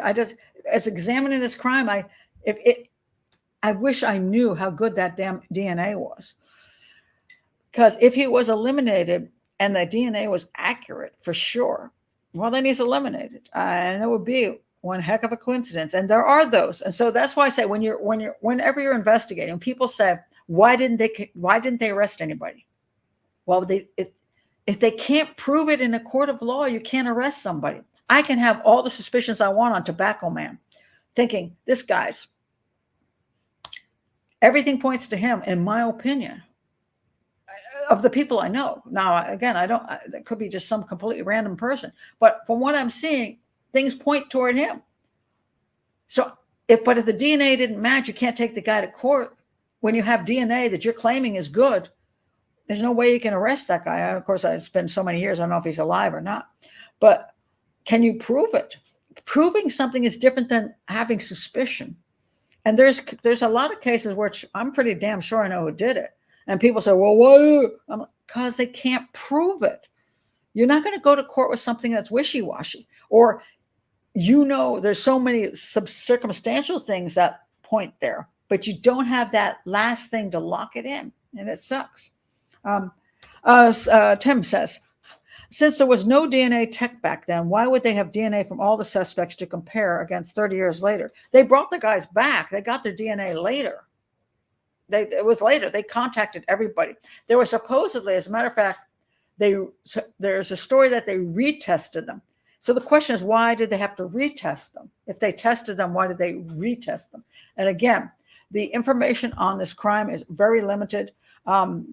If I trusted the author of the book more than from what I saw on the podcast, I might pay the $17 on her book. But I just felt it was going to be more diatribe on the cultural issues than any kind of true information. Patrice says only one of two killers washed up in the bathroom. That could be true. If there were two killers. The question, the most interesting thing is why there wasn't, there would have to be, but there's a hallway. Everybody's got to go down the hallway. Nobody left out the front door. I'll guarantee that. So that's why I don't believe Peter Sellers, although I love Peter Sellers' movie. This guy was not the Pink Panther. There's no way that they went out the front door. They went out, whoever it was went out the back door. That's how come the dog was running around the neighborhood, because they left the door thing open. So you got two drippy people. I mean, with that many stab wounds, you would think you would have something on you that would cause you to maybe drop, not your own blood. If you didn't get cut, well, of course, A and O are so common. The guy could have been, the two guys could have both been cut and dropped stuff around, and we wouldn't know if it was the victims or the killers. But even if there's just one or two, if there's one or two killers, they got to go down the hallway. I'm just finding it odd that there's not A and O blood going down the hallway somewhere. And even if you kill one and go to the other, you would think you'd bring the blood back and forth to some extent. If you have two killers, that's possible. It's more separated, but again, they're going down the same hallway. And the A blood, mind you, the A blood is okay. Let's go back to that picture. The A blood is Suzanne's. She was only stabbed 22 times. 27 times, sorry, only 27 times. Susan was massively stabbed 55 times and had way more cut wounds all over her body.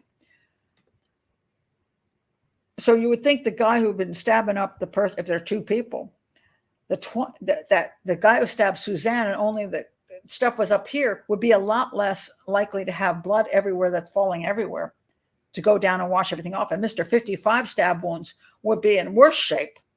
And therefore, you'd see some of that going into the bathroom, out the back. It's just weird. I just don't see where the information is.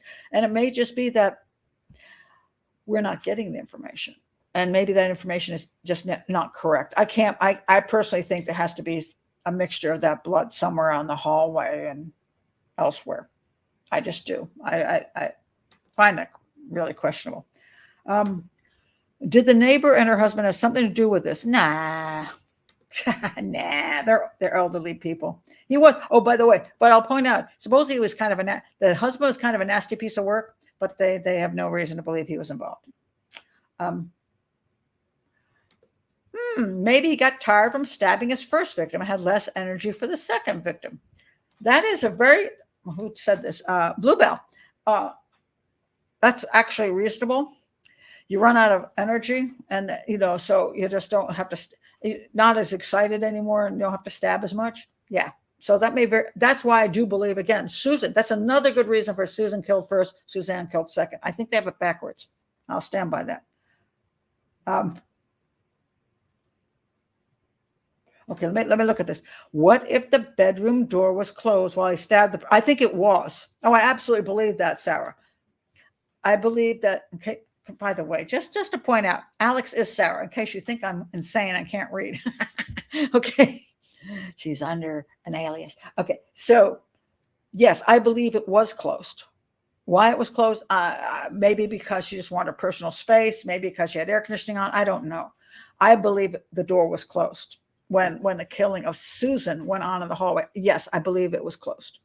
And I believe she opened it at some point, and that's when the killer attacked her. Yes, I believe that. Yes, I believe it was closed. Okay, Carla. Or maybe the perp put the dog out first so it wouldn't become defensive and try to protect the woman. That is also possible, depending on where he came in. If he came in through the back, I don't know where the dog was. First of all, okay. We don't know where the dog was. Did they keep the doggy inside with them at night? Did they put it outside? Let's look at, he apparently had a kennel.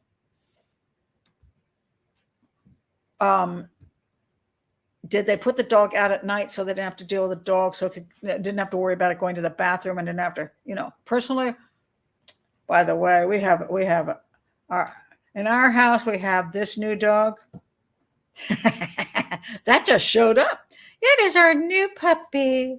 Yes, it's going to turn into a very, very large monster. It is very cute. Isn't it sweet? Sleeps 20 hours a day right now. It's adorable. But if you don't want to get up and have to take the dog out to go to the bathroom, having it out in the backyard, it's warm there. It's hot there. The dog is already out. You don't have to worry about when you're going to wake up and who's going to have to take the dog out. The dog's already out. The dog just goes out and poops in the yard. That to me is what I would do. So I personally think that it makes more sense the dog was out during the night so that they didn't have to deal with it. So it wouldn't wake up the baby and all that stuff. So the person who came in, if they came in through the back, if they came in through the gate and left the gate open, the dog would run away, or they could make the dog run away. It's a small little dog. It wasn't any kind of like big dog or anything. It wasn't going to, no, I think that dog was not going to protect anybody. It was kind of a small dog as far as I know. So it was just a cutesy little dog. So they might have left the gate open. The dog just went out. Or they could have gone into the house, but then they'd have to purposely let the dog out. Would they waste their time doing that with a little dog? Yeah, most little dogs don't protect their masters anyway, or their mistresses. They just, they're kind of useless. Might go, yeah. But we have another little dog in the house. It will bark a lot. It's annoying, little barky thing, but it's not going to hurt anybody. We have 2 German Shepherds. They'll take you down. And this one, I suppose, when it gets bigger, don't come to our house, stalkers.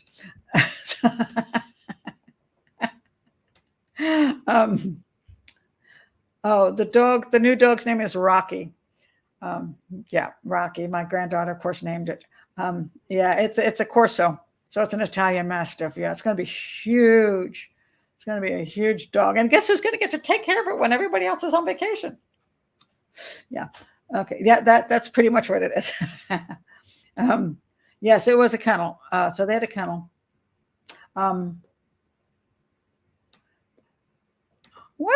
don't have a cat. I do not have a cat, although the cat that I don't did sit in my bedroom door for like 30 minutes last night because I keep moving the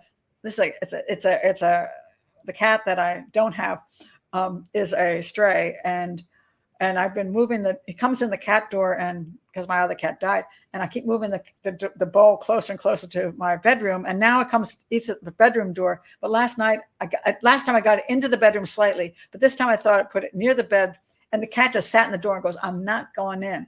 And it sat there for 30 minutes, and I finally tried to push the bowl a little closer, and it took off.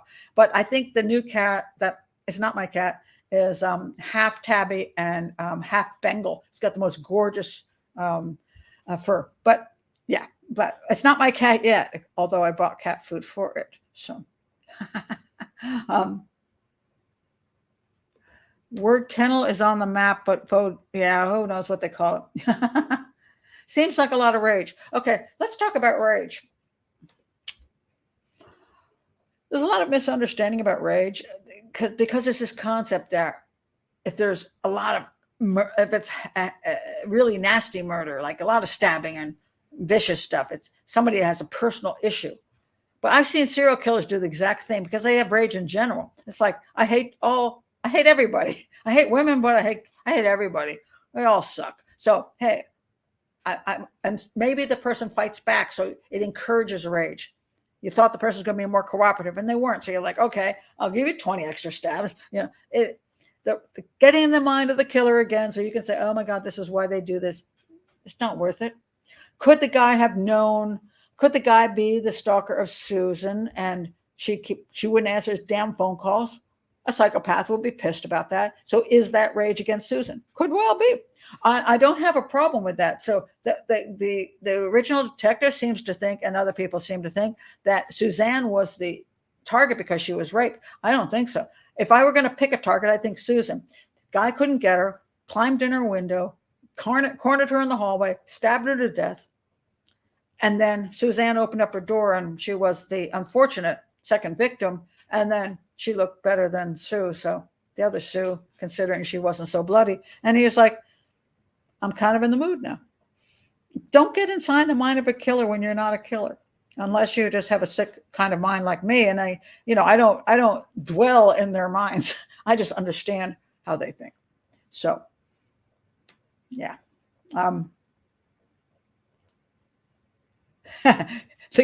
new cat that's not mine is teaching me patience. I'm stalking the cat. No, I'm luring the cat. I am luring the cat into my home.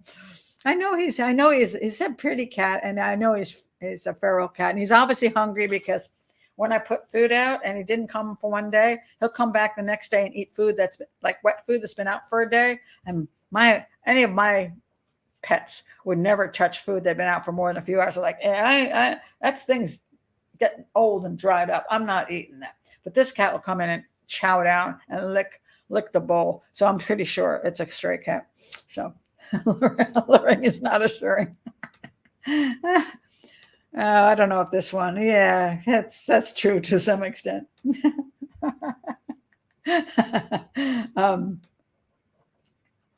Adrenaline. Oh, that's a good point. That's a good point, Taylor.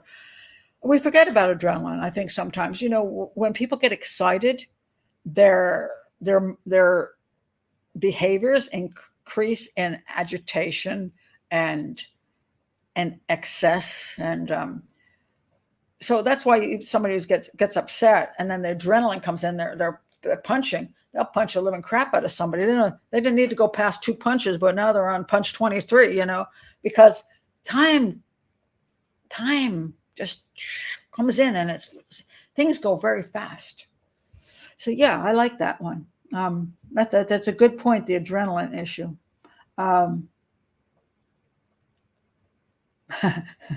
I'm playing mind games with a cat. I need a better life. I do. I'm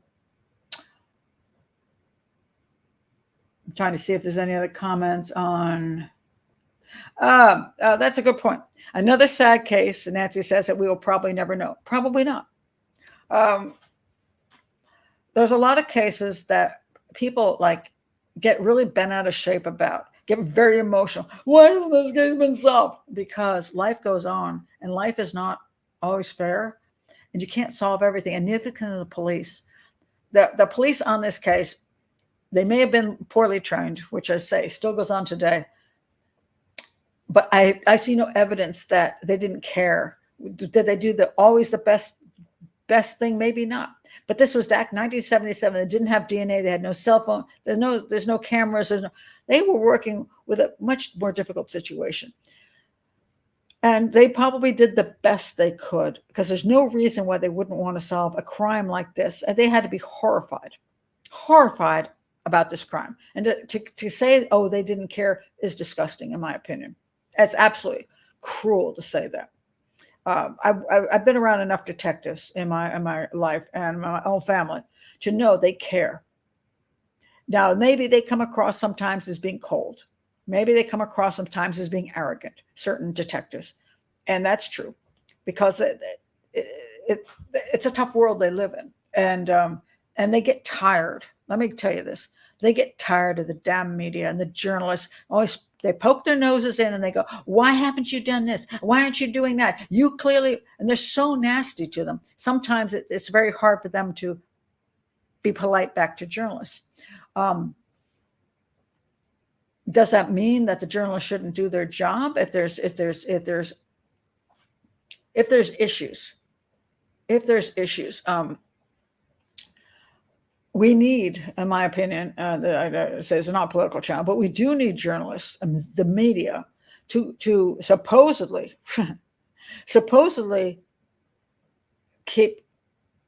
allow the citizens to be there for the truth, to put out information that the citizens can learn from, and to keep police and the government and politicians on their toes.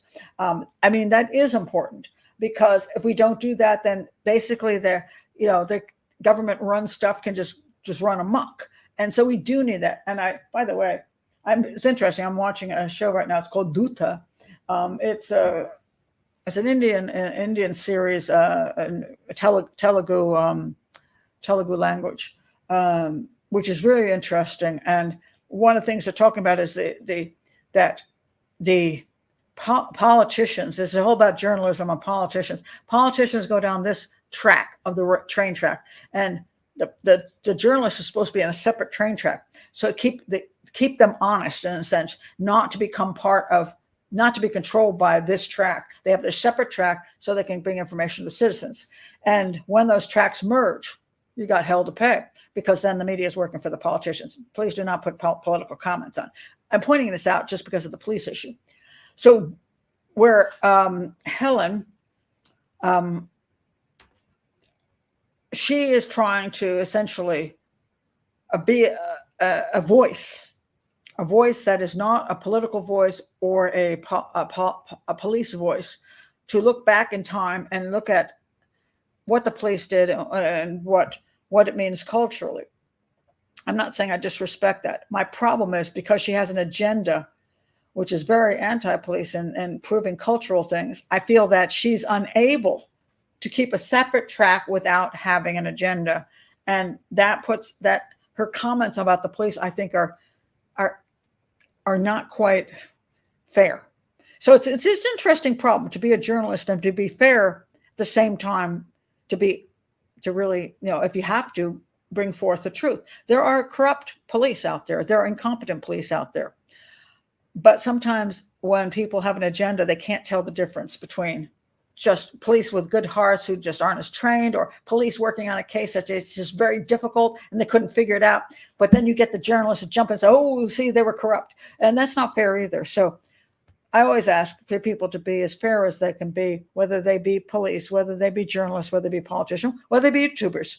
Just try to be as fair as you can, and don't jump to conclusions on things you don't know. I don't know how well the police handled this case. The biggest accusations coming from Helen is, what's her name? Sorry, Helen Thomas, is that they didn't properly interview those witnesses, which I think, I don't buy either one of their stories. So, and that's pushed and pushed and pushed. Oh, they had this, if they'd only listened to these two people, they would solve the crime. Well, I don't think so, because I don't think that they're very credible. Now, I'm not saying the police did their job properly. I don't know. I honestly do not know, and neither does she. And so I try not to weave a story around something I don't know. All I can say is there isn't enough information to say what the police didn't do correctly at the time. But it's a very difficult case. If they did not have DNA at the time, maybe they couldn't prove anybody did it. Maybe they had their suspicions but couldn't prove it. Maybe they looked the wrong direction. And the DNA came back and now basically excluded everybody. So they're screwed. Even if they thought somebody did it, they couldn't prove it now. So they're really in trouble, So fascinating case. What does that have to do with the determination? Well, if the DNA excludes somebody, then they didn't do it. Supposedly the DNA excluded creepy stalker dude. And it's not the tobacco guy. Supposedly the DNA excluded him. And all I'm saying is, I don't know how accurate the semen sample was, how well it was, whether it was contaminated, whether it was collected properly, whether it was stored properly. I just don't know whether the process they used to get the DNA absolutely proved that DNA was that DNA from the killer. Since I don't know that, I can't say that the guy who's my top suspect didn't do it. But I also can't say he did do it, because the DNA that they have, that they claim excludes him, is what they've got. And I am on the outside. I can't see the reports. There are times when I question certain DNA issues, which I just find not accurate. There have been a couple of cases where I'm like, something's fishy with the DNA issue. And it isn't because I did it. In this case, I'm pretty sure if they had a suspect and they really wanted to take them down, they would make the DNA match them if they were corrupt. But the DNA, they're not saying the DNA matches anyone, which I'm pretty sure was a blow to them. I mean, they're like, God bless it. We thought we could solve this stupid crime, and now we can't do it. They're probably really frustrated over that. So the DNA, if it's corrupted, then it can't match anybody properly. If it's correct, then none of these guys did it. That's all I can say. I honestly don't know, but tobacco salesman, creepy dude, stalker, I'm having trouble getting rid of him as my top suspect, unless I knew. Could it be a mixture of DNA? Yes, it could be. The question is, can they tell that with their determinations or not? And that's another question. So I just don't know. I'd like to know Pat's ideas about what? What ideas? Oh, Pat, how does one determine if one has been raped post-mortem?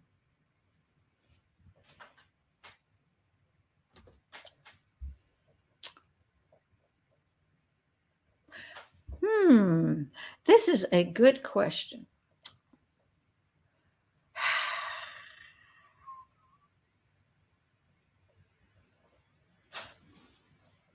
Well, it's funny because sometimes when I prepare for these cases, I only have I only have so much time. People ask, "Well, why didn't you study like hundreds and hundreds of hours of everything?" Well, I'm not writing a book. Nobody paid me for it. I'm doing a YouTube show every week. I can only do so much. How could one tell that she was raped post-mortem? Well, I don't know what they have. It's a good question. Because, I was studying this case and they said that. So I'm just like, okay, she was raped post-mortem. But you're right. That's a very good question, which I didn't ask. Oops. I didn't. Because I've been trying to put everything together for the show. Semen. See, this is a problem I had. One of the issues I had. Semen was supposedly on the carpet and maybe on the bed, but maybe not. I never heard about semen being inside her. So what does that mean? Now, we all know that just because a person is being sexually assaulted doesn't mean that semen has to be inside. You can pull out and there'll be semen on the carpet.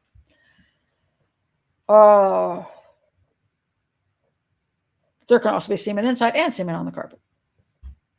Guys like to throw that stuff around. One would think, because I don't have the autopsy report, I just do not know where they came up with that conclusion. They supposedly hid it from the public, mind you. They said she had been raped, hoping, I think, that some guy would come in and say to them, yeah, she was raped, but she was dead first. And then they'd know they had the right guy, because who would know that except the killer, right? So they supposedly kept that from the public for years. But how did they know that? And I don't know how they know that. There can be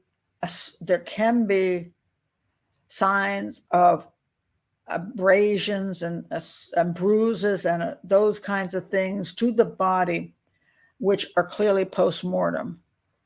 You can tell those kind of things, but I just don't know what they have to say there. So that's a very good question. I just don't know it. The theory could be that she bled out so quickly, that she was dead so quickly, that he wouldn't have time to rape her before she died. It could be they made that crap up. They also said she died, by the way. This is something else I said. I forgot about this one. I read somewhere or heard somewhere that Suzanne died before Susan. How the hell would they know that? It's been 3 days. I mean, there is no way on God's earth you could know that. And then I read, I'm like, what?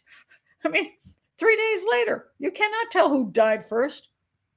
I mean, that's nonsense. Unless you have video, somebody's smashed the watches on their hands, so they know exact time that they died. I mean, come on now. How would you know that? That's nonsense. Okay. Molly says, this is crazy, but since 2 sets of males visited the murder scene but don't match the DNA, could a third person have dropped by and left a semen? Hey, okay. I'm only laughing, Molly, not because of your question, but because you point out an interesting point. How can I say this? Could somebody have jacked off at the scene later on because they thought it was awesome? I hate to say it, but it's true. You point out something that we don't think people do stuff like this. People do stuff like this. They do. Now, you would say, wow, what kind of guy could get off looking at a woman who's been murdered? Apparently enough. Especially a woman has her clothes over her head and now she's exposed. Could be. Now, supposedly the DNA, though, again, doesn't match one of the guys who visited the scene afterwards. So it had to be yet another person. There was a police officer who apparently they found this newspaper on the bed. And they're like, what? These women were looking at this newspaper. And he's like, oh, no, that was me. I was sitting on the bed looking at the newspaper. Could be him. Could be the police officer. You know, you think this stuff doesn't happen until you realize it happens. There is a lot of very odd thinking. I'm say odd thinking about that some people have. That things that turn them on. I mean, if you ever go into the world of sexual perversions, there are some of the weirdest things you just never even could imagine that people are into that turn them on. And you go, you got to be kidding. But I've examined a lot of this stuff over the years, and holy God Almighty, I mean, the things you just think you got to be kidding, but they're not. And so, if you look on the internet, which you don't want to do, and you will find a great many of these are very, very unique things that people find sexually exciting. So yes, that's why I laughed at your thing, not because you were wrong, but because you could be right. Ew. That's the way it is. It could be ew. Yeah. It's, yeah. Too much of a coincidence. 2 psychos in 3 days. Well, I don't think, I absolutely do not think the boyfriend of Susanna, who came by and left a note, is a psycho. I think he's just a normal guy. It seemed to be a family. They're known. The family friends knew them, or this family knew them. The guy, and they didn't seem to have any issue with him. I think he's perfectly fine. Stalker dude, that's a whole another thing. What? Nah, that brother was over with his girlfriend. There was no sex going on there. Would blood transfer from one victim to the next? Tell us who was first. Yes, it can. I have a case, which I haven't done yet, where there were 2 victims. One was in the living room, one was in the bedroom. None of her DNA was in the living. None of her blood was in the living room, but his blood was in the bedroom. So yes, he was stabbed up first. Then the guy went out and stabbed up the woman. So the blood went that way. So yes, but they say I don't hear any mixture of the blood. That's what I find very weird. So, but again, it doesn't say who. Let's see how.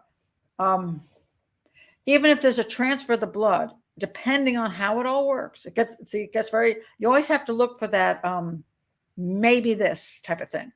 And that's why it's kind of fun when you have a group of people trying to say, hey, what about? Because you go, man, I didn't think of that. Okay. So let's say you have Suzanne's blood on Susan. No, wait a minute, let me get this back. Let's say you have,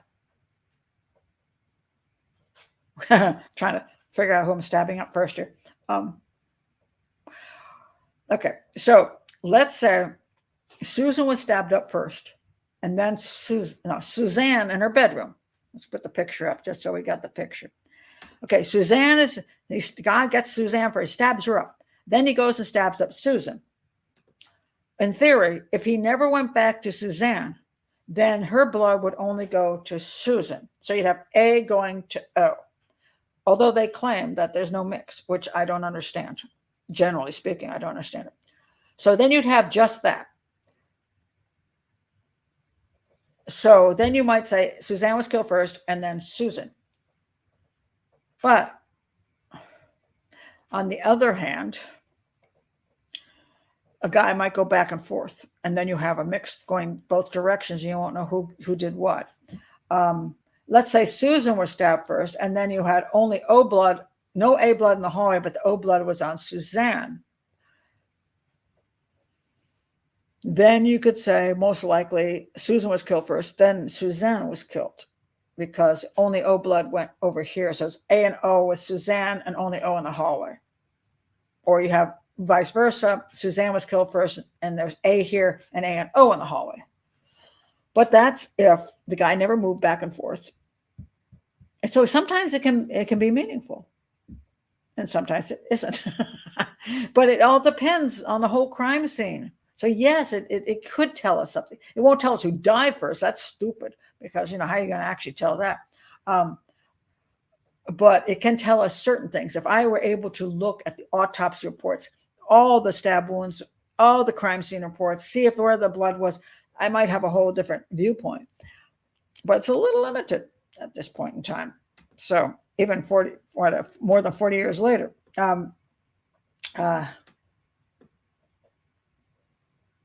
Well, that's why there may be a theory of two killers, but I don't see two killers in this scene at all.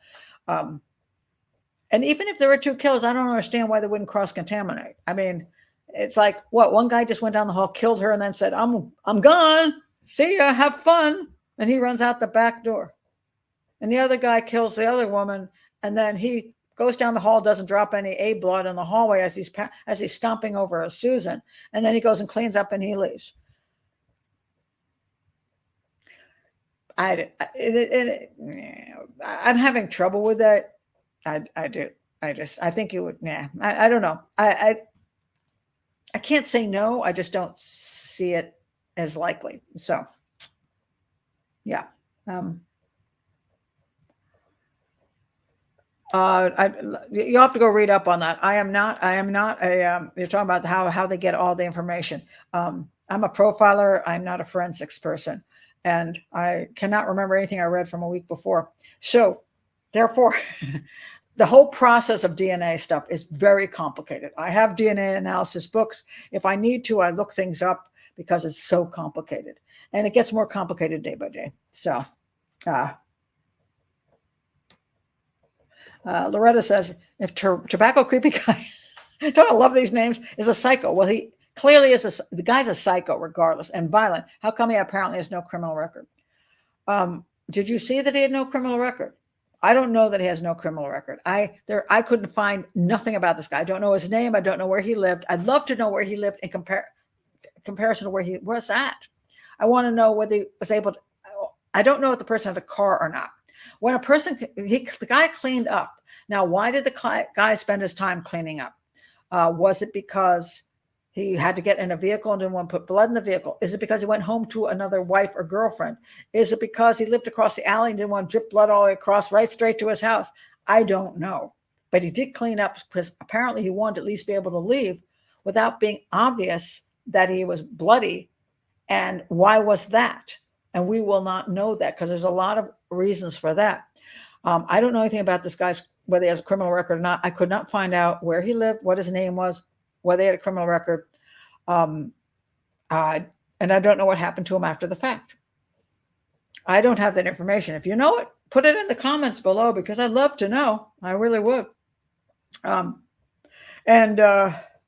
Well, there was a guy who went back, supposedly went to the UK, and I don't know who that was either. They just said a guy went to the UK. Don't know. And having a criminal record doesn't mean that, there's a lot of serial killers with no criminal record. They commit crimes for years and never have a criminal record. So that's not a necessity. And just because you committed one crime doesn't mean you're going to get caught. He could have committed other homicides and doesn't mean he left DNA at those other homicides for whatever reasons. Or at that point, I could have died or something else could have happened. I just don't know because we don't have the information at all. So, but I was wondering how thorough the blood collection was. There was blood found in the pipes. Yes, there were. The police actually took out the pipes. They found the bone fragments from the stabbing. So he washed his knife in the sink to get and that put the bone fragments down the drain. And he obviously cleaned. He did a lot of cleanup in the bathroom. So he stayed quite a while. So one, he must have been pretty sure that nobody else was going to show up, and he felt a great need to remove the blood from himself. which means to me it wasn't a psychotic. If you're some psychotic guy, he wouldn't care less. He'd say, the voices told me to kill them and I'm running down through the neighborhood. That's a psychopath. He was a psychopath. And he was obviously smart enough to clean up, to make sure that, now why he left his semen there, well, there was no DNA back then. What did he care? You know what I mean? So he wasn't concerned about that. And if you have A blood or O blood, well, good luck with that. Everybody does. So only thing he was concerned about was the right thing. The weapon, which was never found, I don't believe. And although I heard something about a knife being found, but I think that was just nonsense. The rags, which didn't matter either, because it's just blood from the victims, pretty much. And if it was his blood, it wouldn't matter either, because there was no DNA back then. So he cleaned up enough to be able to leave the scene and go wherever he needed to go. So he was cognizant of what he needed to do for whatever reasons he needed to do that. So here's a psychopath with a brain. And what concerns me about the creepy dude is that I can see no reason for that guy to come there and crawl in that window unless the one thing he was concerned about was, damn it, when I was there, I left a footprint on that bed. And if they find the footprint, they might be able to find me, know what shoe size I have, and look, I'd have to get rid of my shoes. Maybe he thought that he left an evidence there. Maybe he thought he left some other evidence there that he had to get rid of. Maybe he thought he left a fingerprint there and he was worried about that. I don't know. Maybe he said, oh my God, I went in there and I touched whatever. I better get rid of that. I can't see a good reason why the creepy dude would go into that house. That's the most nonsensical story ever. I know it's a lie. I just, is it because he's just another psycho who has nothing to do with the crime and it is a coincidence? Or is he the guy that committed the crime and had every reason to go back into that house the next day to cover up something that he realized he needed to cover up? So that's where I stand. And I say the DNA says otherwise if the DNA is legitimate. It's just as hard to be a detective today. It's, no matter how hard you work as a detective, there's always people saying, look at the cases we have right now. We have a Sebastian Rogers who went missing in Tennessee.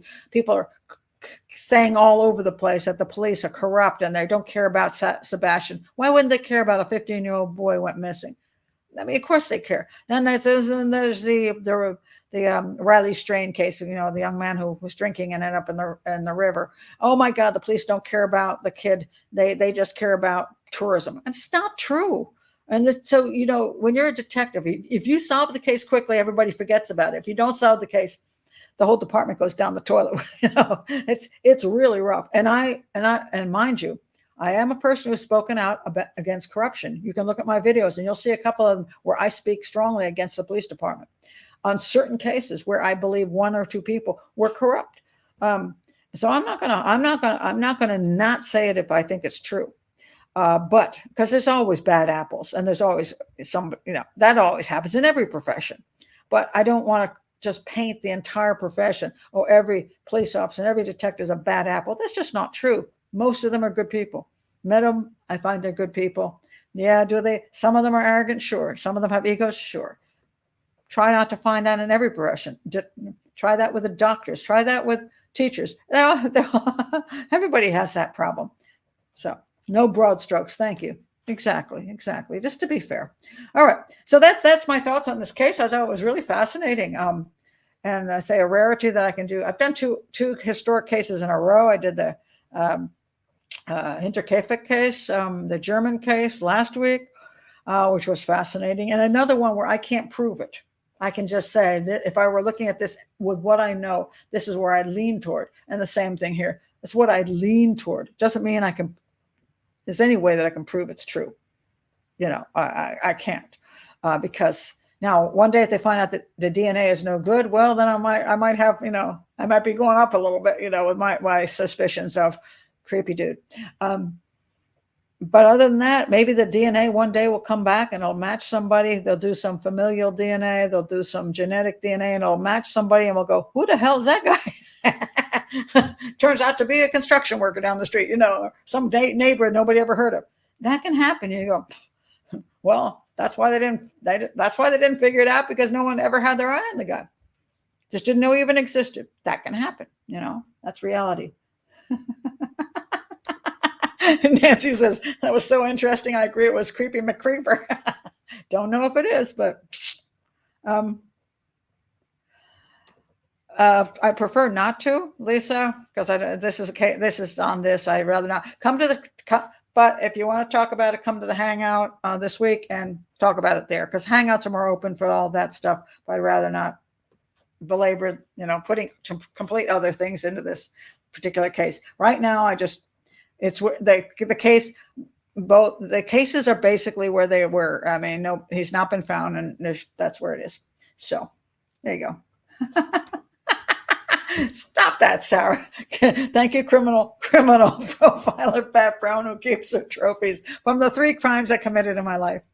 You had to be at the hangout. They were teeny little crimes. But so what was that comment up here? So yeah, I don't want to. I'm not going to get into a whole nother case here. That's just. I've already done that. If you don't know what I think of the Sebastian Rogers case, I've got 4 videos on it, so you can go there and I've explained everything in those videos. And right at the moment, I'm at no place to talk about it further because I have no further information. Same thing is true with Riley Strain. I've got like 4 videos on Riley Strain too. Please, do I hear the cat? The cat is here. Hi, Kitty. My cat has now entered the house, and I left the food out in the kitchen, so he's eating there. I guess he won't be in my bedroom tonight. And no, neither will anybody else. But anyway, too much information. Yes, the cat that is not mine is right over there right now. Let's see if I can get a picture of him. I don't know. Let's see if I can. Is he over there? Where is he? I hear him. I don't see him. Where is he? Oh, he's dark, so he's matching the. Well, I guess tomorrow night I'll try to lure him back into the bedroom because he's getting I'm trying to move him closer so he'll eventually get comfortable with me and I can pet him and all that stuff. But he's just here eating and he's not going to let me get near him. So anyway. Anyway, thank you all for being here tonight. This was thank you whoever recommended this case to me. It was great, and it was nice to be able to do it in the evening because my granddaughter had her soccer game. So yes, I'm luring and grooming. Carla, you're a good profiler. That's terrible. But thank you for being here. And again, if you're new to the channel and you like to learn as opposed to just hear the story, do subscribe to the channel, do like the videos, do check my playlist, and do all the things that keep this channel going. Yes, I hit 50,000 last week, and I'm very thankful for that because it does mean that I am surviving. And believe me, of the, whatever is it, 30 million channels right now, almost nobody survives. So when you do, it's a great thing, and it means you can keep going. And so I will keep going. So see you for the Hangouts, guys, next week. And if you're not a patron yet, join and you'll be at the Hangout. See you soon. Bye.